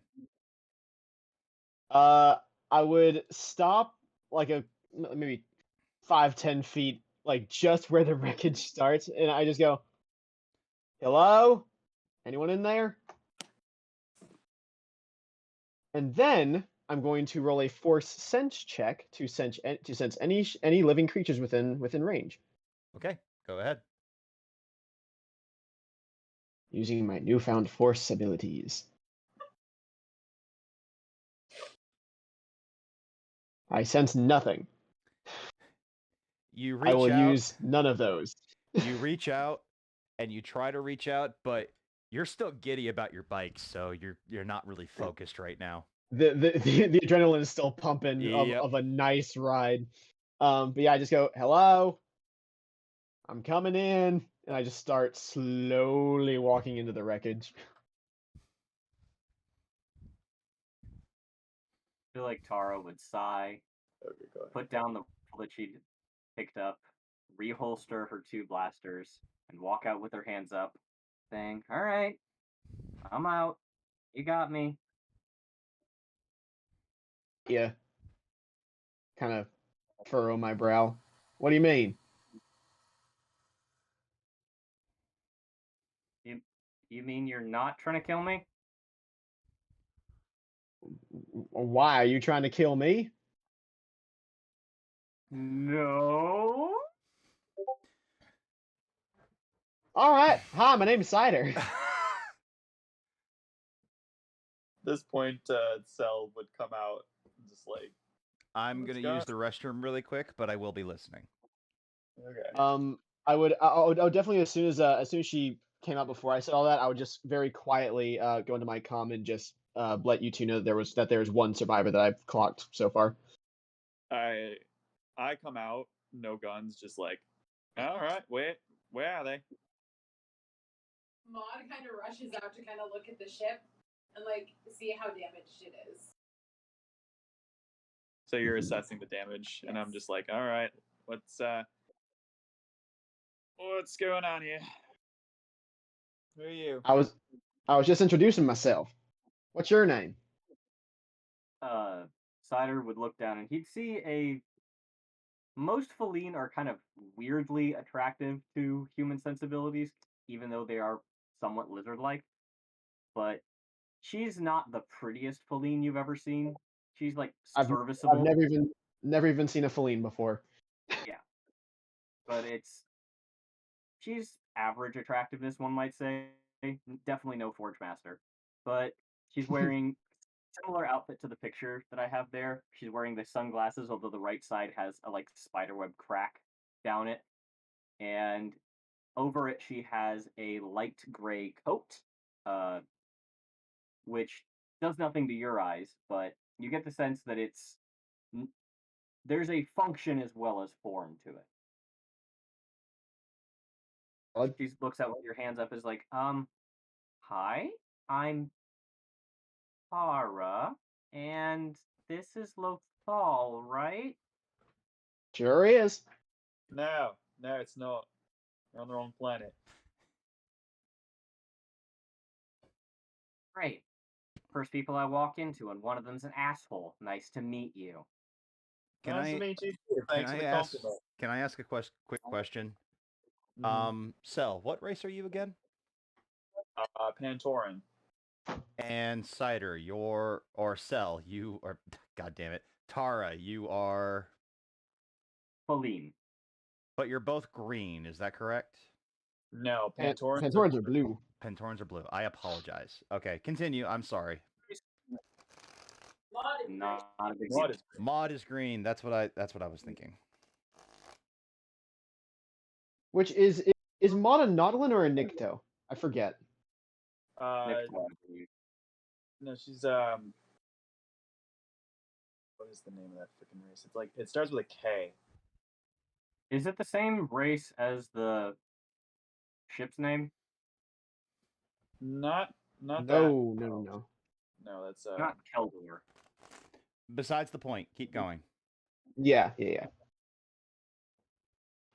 So yeah, Tara lowers her hands, realizing these people are probably not going to kill her, but she already dislikes the blue one. All right. Alright. Well, now let's not start name calling as introductions. How about show some hospitality, Tara? It's a pleasure to meet you. Where do you come from? Well, most recently I'm based off of a space station, so just not really a flyer, and guess I had a little more ship than I could handle. You think I might be able to save this thing? It was actually a friend's. Oh, here. Yeah, I'm gonna have to make a roll for that. Hold on. This is the assessment that Jill sent. I was gonna ask if you had gotten the message, Kate. If not, I was gonna say it. I kind of shrug and I look at Maud that's assessing the damage. I'm like, that's her business. I don't Right. I don't really know all that much. I'm a okay mechanic, but Maud's our ship Yeah, gal. give me a schematic and I can probably help fix it, but at the moment I can't really do much. Well, I don't All right, think well, she's in trouble. while she's looking at that, what brings you here? I need to Work, honestly. look at the first. On Lothal? Yeah, so I work. Well, I guess I'm technically self-employed, but I do occasionally take jobs from other people who want to know certain things. And I had a client who really was interested in Lothal, but didn't know much about it and wanted someone who had boots on the ground. So I volunteered to kind of give them the lay of the land, so to speak. I kind of squint my eyes and I go, and who, pray tell, was asking? A guy I know named Bowman. I don't know if you know him. Wookie, big, kind of bad temper, but nice to me. Kate, Ed, Now, everything okay? Yeah, Yeah, I'm looking at. she's looking at her forestries, and I'm just. I was actually. Okay. No, I can't use anything on that for that roll. Nope. Oh. You have to roll. Yeah, Okay. that's what I was. All right, Javen, Cedric, you Um, can continue. I just want to. Got it. well, I've never heard of anything called a Wookiee, but that's no one I know. Sell that ring any no. bells? Standing wolves, like just like imagine if a wolf just like pushed the face in, and they were standing real tall. That's already too many steps. Okay, just imagine someone who's really tall, has a lot of hair all over their body. I just think of Morgan with more hair. Not actually that far off. I just kind of like look at you and just kind of shake my head and go, whatever. And why did they want to know about Lothal? You know, that part was the part I didn't get. So let's put it this way. They Kate, wanted to know that's about for you. Lothal. My friend was supposed to be the one doing the recon, but I kind of stepped in and took over just for safety's sake, because when they go somewhere, people start having really bad days. Can I make an insight check? Absolutely. We established that that's streetwise. That is streetwise.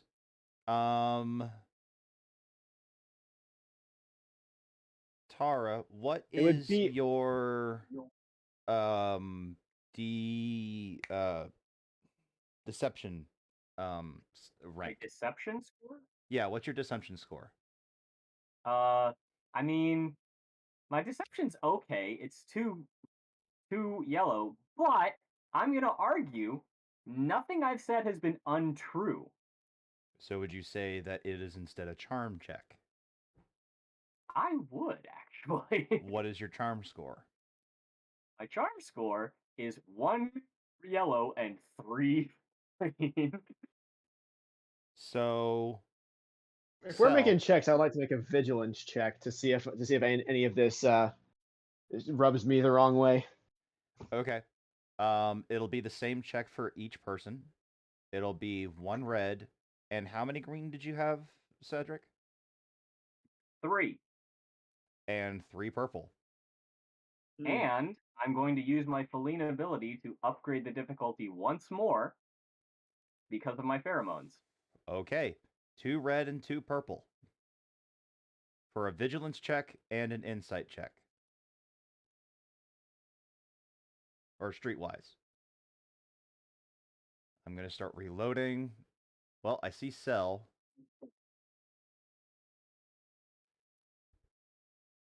Okay. Can Um, I? It might be too late. Go ahead. Can I use my force sense to try and get in her head? Let me explain what happens first, and then you can decide. For sure. For sure. So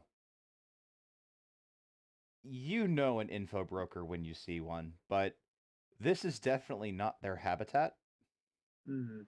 As in, what the hell is someone who is supposed to be a bookworm doing out in the boonies? Even though you didn't really get a gauge on what she's saying, it sounds like she's saying the truth. It sounds very plausible, as a matter of fact. That doesn't mean that you fully trust everything that's being said. Cider, you kind of use vigilance to just kind of gauge the situation a little bit. Seems reasonable. There's nothing really, seems like she's telling the full story. She's trying to get some information for a client.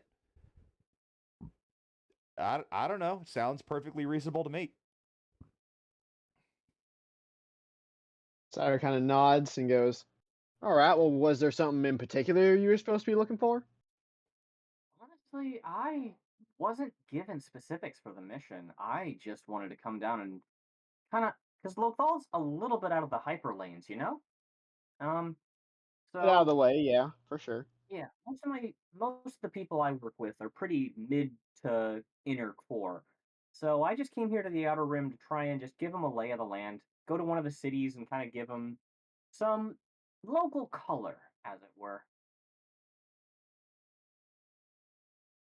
Is that so? Now, being from Lothal, aside from my village, there's really nothing on Lothal, is there, Geo? Not really. You might as well drive in one direction and go all the way around the planet to find the village again, because there ain't nothing here.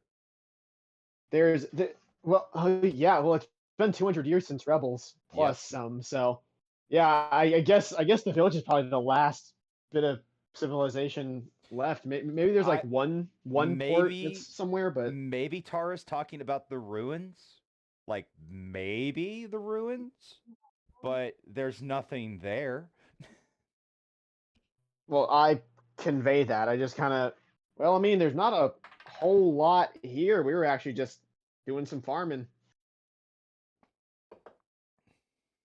Take your word for it. I mean, I'm not local. I have no reason to kind of. I mean, if there's any place I could send a message to my friend, then that's pretty much all I came here for. And now at this point, I kind of need to repair the ship because I got to get home. Well, your best option for sending a message is right there behind you. Not your ship, the other ship. Yes, because I want to go on a stranger ship who told me that they're an asshole so badly.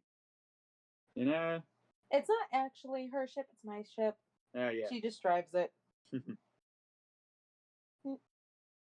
my ship. Tara looks to the green person who, up till this point, hadn't spoken, and is like, "Wait, that's your ship?" Yes, it is my ship. I was able to restore it from when we found it, and I don't even remember how old of a ship it was. Oh, found it in the Yeah, dead of it's space. really Yeah. old model. Like, how old is that thing? Don't ask. It's old. It's very old. But I've Well, managed to get it up and running, and Old enough to be mostly analog. Wait a minute, you fly the entire thing analog? Yeah. yeah. Okay, so that's slightly more impressive. Mm-hmm. Thank you. Don't let it get to your Cell head. finally feels admiration for the first time. Oh, thank you very much. Right. Look, cider was it? That's right. Um, look, you said there were some farmers nearby. Maybe I I could. said I said we were doing some farming, as in foraging mostly. There's like nothing around here. There used to be like a few centuries ago, but other than that, there's nothing here. You see Believe- Tara's shoulders kind of slump as she realizes the state she's gonna go in, and goes, "All right. Well, I guess I gotta make a call and let Bowman know. So, um, what's a nicer And how thing to you? call you, oh, blue person? Sorry? What's your name? Ah, you know what? Where am I man? Giselle Asici at your service. Oh, Tara Al Shaban. Pleasure. Indeed. You think I could pop on your long range comms for a second? Like I said, ain't up to me. It's up to the boss lady over there. All right, I boss like how I'm lady. Can I only pop on boss your long lady range when comms? it's somebody that you aren't sure of. I give like a side glance to Lasara and just like, trust that. It's fine. It's just the lady fell out of the sky. It's fine. I walk her in, and I kind of said it, but I don't leave her alone. Like I'm staying close by.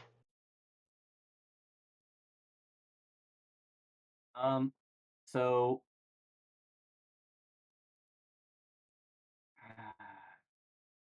all right. Tara knows that she's being watched. She knows she has to convey information to her client. She can use a privacy screen, but that's going to set off all sorts of bells and whistles for these people. Okay, time to do it the old-fashioned way. She's going to go ahead and hopefully- Cedric, make the check I asked Yes. you to make first, please.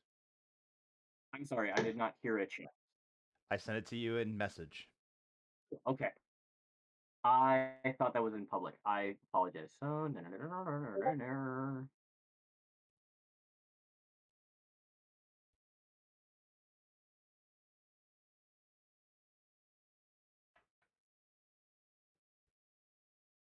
right.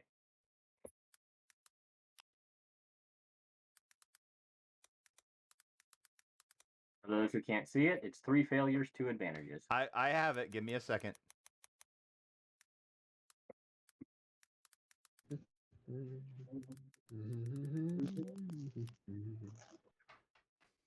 We have some angry dice tonight. Yes, we do. Tara, you don't recall anything. So continue as normal. Everything's good.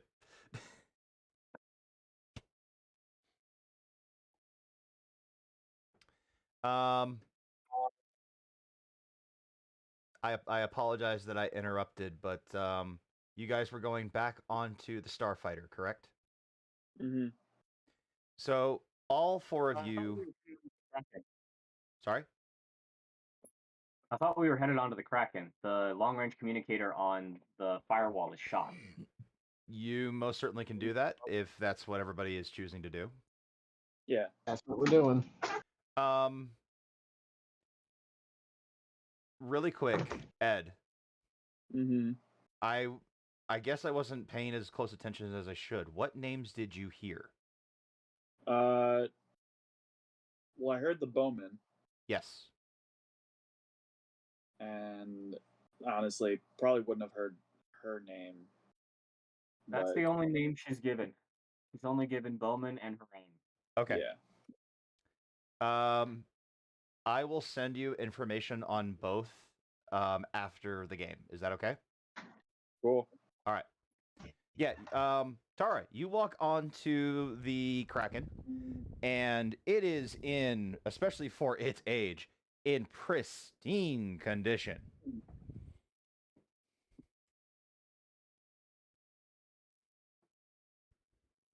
The level of appreciation she has for Maudie's work goes up several notches.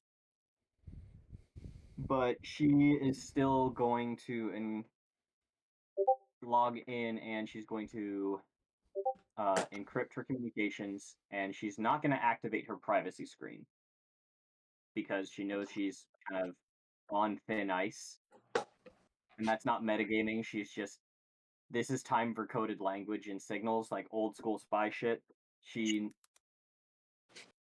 knows enough to be careful about her wording, especially in front of others. But she goes ahead and puts in a call to Bowman. Okay. Do Mod and Cell allow Tara to do this? Yeah. Yeah. All right. A couple of beeps. And a picture of a Wookiee with a red stripe down its center appears on the HoloNet. He I turns lean over to around. Sen. He turns around a little bit. Tara, who are these two with you? Locals. Okay. Why are you calling me? Let you know what I found.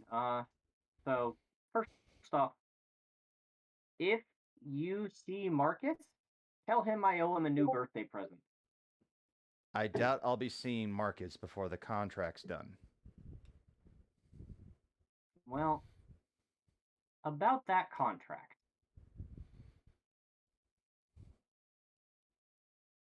You're walking into a no man's land. There's basically vegetable as far as the eye can see. You already told me Maybe that. one settlement. When did I tell you that? You told me there wasn't much information. I figured it was probably some backwater planet. Well, Backwater's probably a step up, let's be real. This has maybe one village. Well, regardless, the contract said that I need to report to Lothal after I get a special delivery. I've gotten the delivery, and now I'm heading to the contract.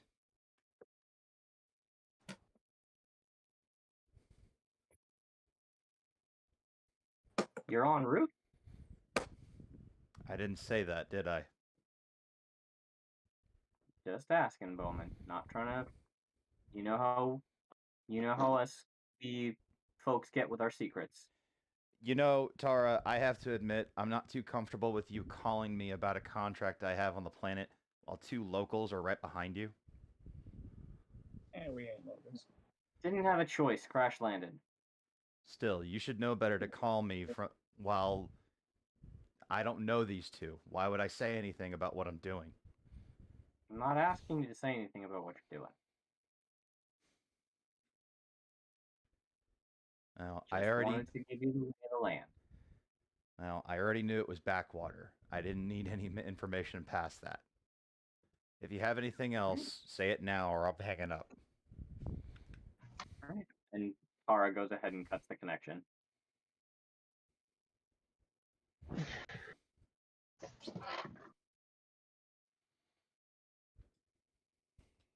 All right. Goes ahead, cracks her neck. Well, it's a burned bridge I'm never getting back.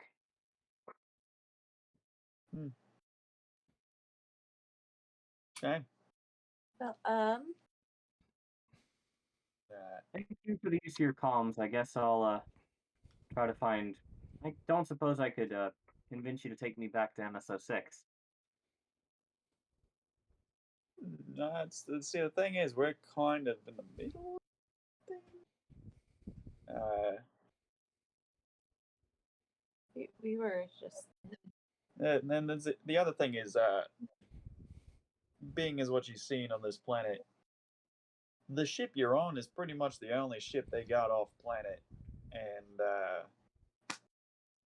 I mean, maybe in a few weeks we can go back, but yeah, we're just we've got swamped. a festival coming up, so So many things to do.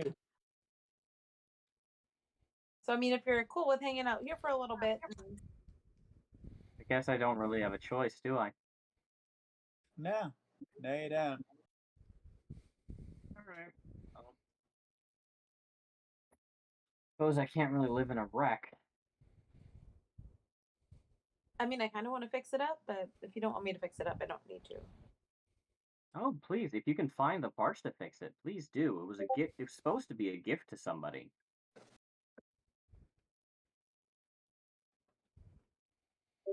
And at this point, I've sunk enough credits into it that I'd rather not try to find something new for him. Hmm. But I guess I'm looking for a place to stay. I don't really want to stay on a burning wreck, so Well, suppose we can set you up with some. if you got a tent, I'll go ahead and camp for whatever it takes till I can find a ride off planet. It might be a while. Like I said, we're pretty much the only ship around that's space worthy.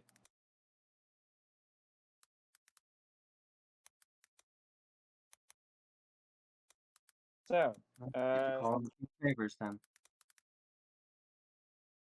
how about this? We can see what we got here in the ship for you as far as putting up some shelter, and you can hang out here. As long as I can just find a tent, I'll make do. I've got enough rations on the ship. I should be able to salvage something for a couple of weeks. At this point, Cider comes back onto the ship.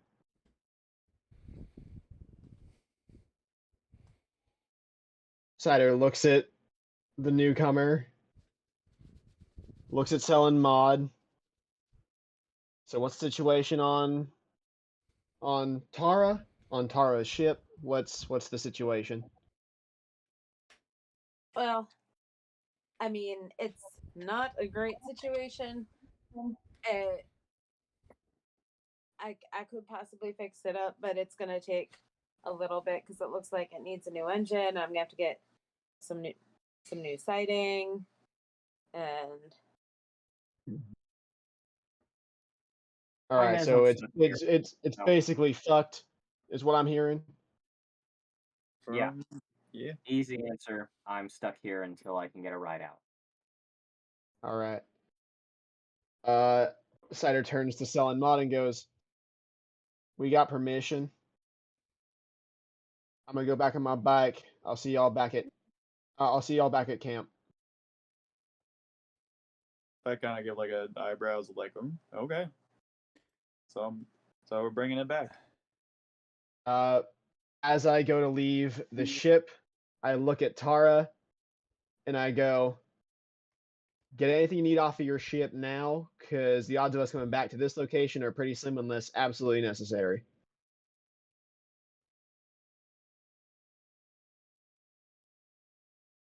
And You as see Tara. go ahead. Tara's normally has like a little glint in her eye of like she knows something you don't. You see that glimmer just kind of like die as she realizes the shit situation she's put herself in. And all you hear is her muttering over and over again, "This is why I don't fucking do field work." As she goes and tries to collect some things from the ship.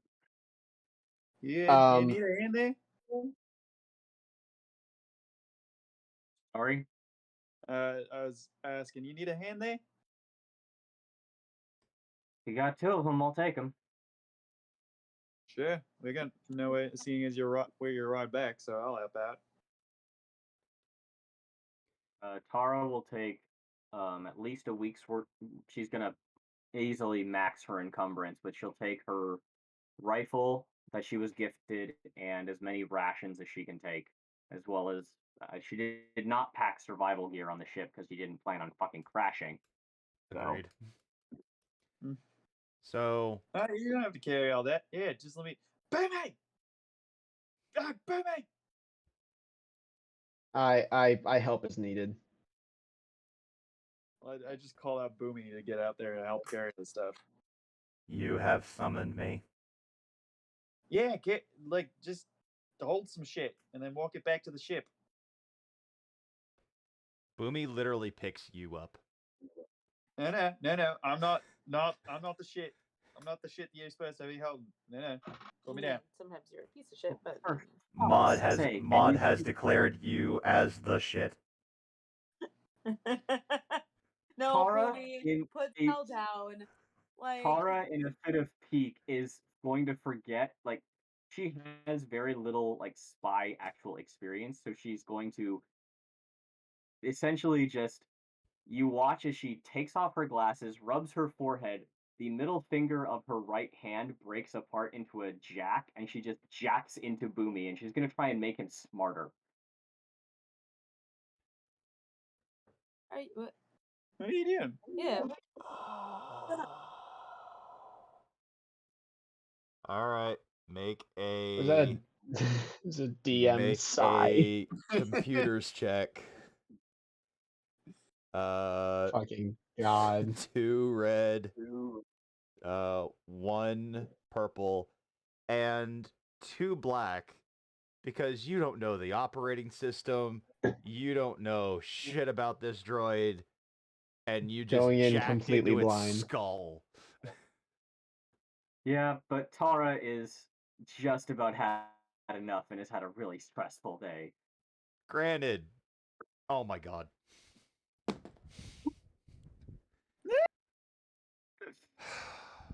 These are the I will moments. take whatever strain or wound is needed, but Boomy is gonna be smarter.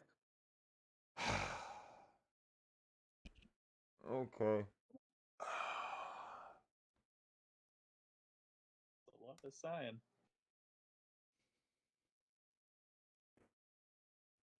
Rebooting. Recalculating. Processing. 20%. 50%. 75. Software update confirmed. How may I assist you? And Tara removes her finger, and if anyone has any knowledge of computers, he essentially just wrote an operating system on the fly. I have no idea what you did. I'm sorry. no idea what you did. Go ahead. Go ahead. Boomy, Uh, put me down.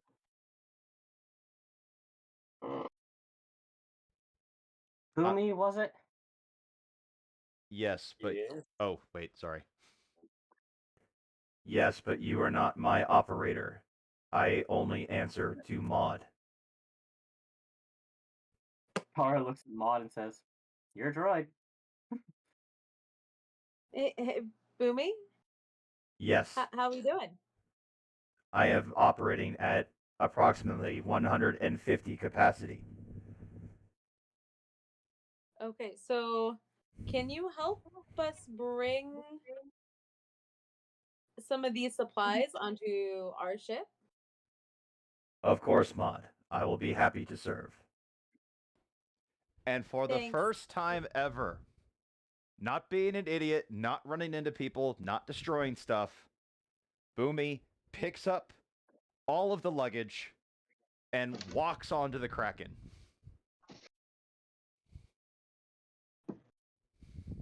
Yeah.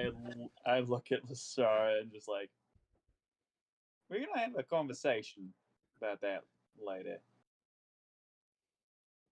Tara shrugs and is like, "Hey, on the upside, at least you don't have to move as much." Cedric, I hate you. seeing as how they seem to have it done, I just tell them I'm gonna go ahead and start my way back because the speeder's a little bit slower than the ship. Yeah, Um, we like speed wise. Oh. Sorry, nope, go ahead. Speed wise, I think the speeder is faster, but y'all are going with ship speed, not speeder speed. So, I just look to you three and I go, I'm gonna go ahead and make my way back. If there's anything you need to put on my bike, you can do that now, but I'm gonna go ahead and start heading back.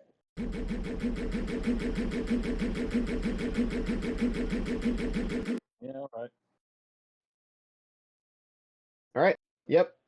I chug along back to the village. And you hear that sound fly away. It doesn't take long for everything to get settled into the Kraken as the Kraken itself flies away.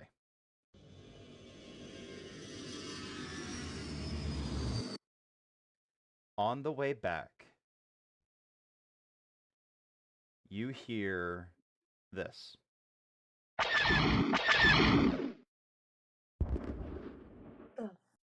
What happened?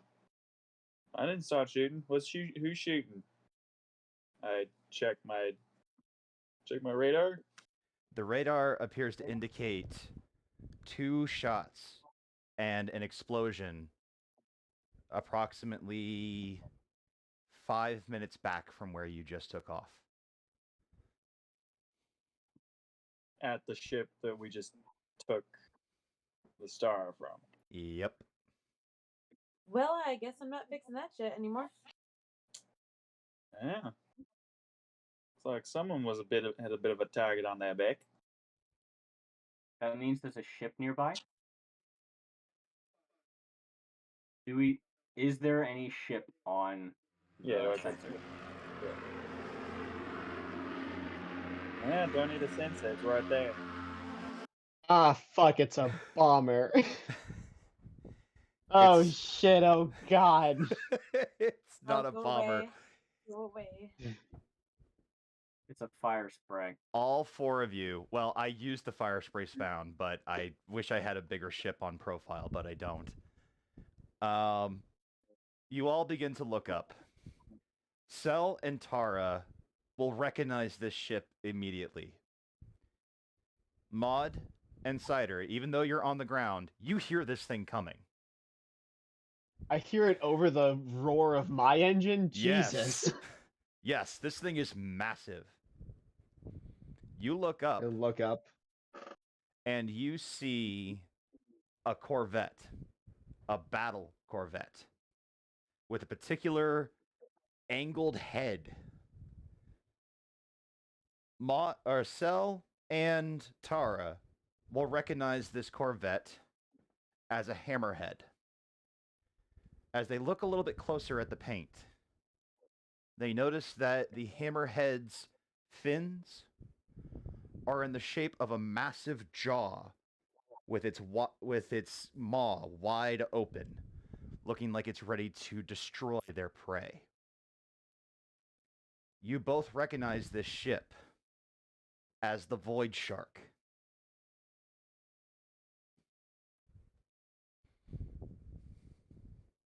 And it is heading straight for the village of Lothal.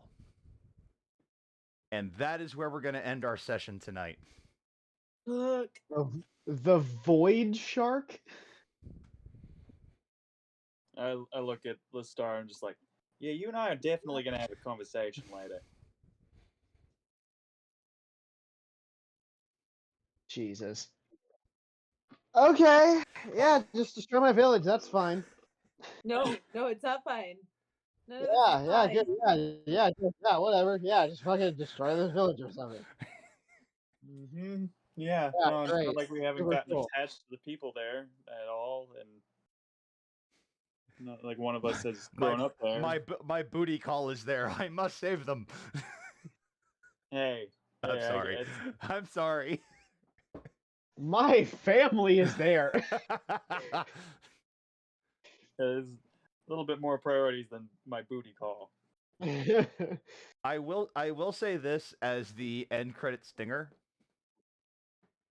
Both Cell and Tara will know that despite their overwhelming display of power to destroy a starship like that, they know what the Void Sharks are about. They know what they're looking for. They're not here to destroy the village. All right. Maybe I'm missing something, but who do the Void Sharks work for? This is a little bit of a spoilers, but I'm just going to go ahead and say it. They are one of the 15 ships, a part of the Forgotten Fleet. Fucking thought so. Okay. Oh. So yeah, I'm there. Oh, the star is gonna have fucking words with them. I feel like both Cell and the Star are just like sitting there looking at that ship. Is like, oh shit. No, I feel no. Listara has gone from I'm suffering all of the panic and grief from suffering through a crash to I am going to murder something. Ooh, all right. Everyone take 15 XP for the session. Mm-hmm. If people can identify every sound that I used tonight, except for the distant explosion, they will gain an extra 5 XP. Well, I know I can't do that, so I don't No. I'm remember. teasing. I'm very proud of myself. Leave me alone. You can't put You have that every offer right to out be. there The without us sounds were trying to fucking on take it point. seriously. You know what? I'll do this. This is a reward that happens while the recording is up as well. So you can listen to the recording as much as you want. Okay. If you're Done. if you're able to identify correctly where each sound came from, you will gain an extra 5 experience. Nice. I All like right. it. All right, I'm going to go ahead and stop the recording.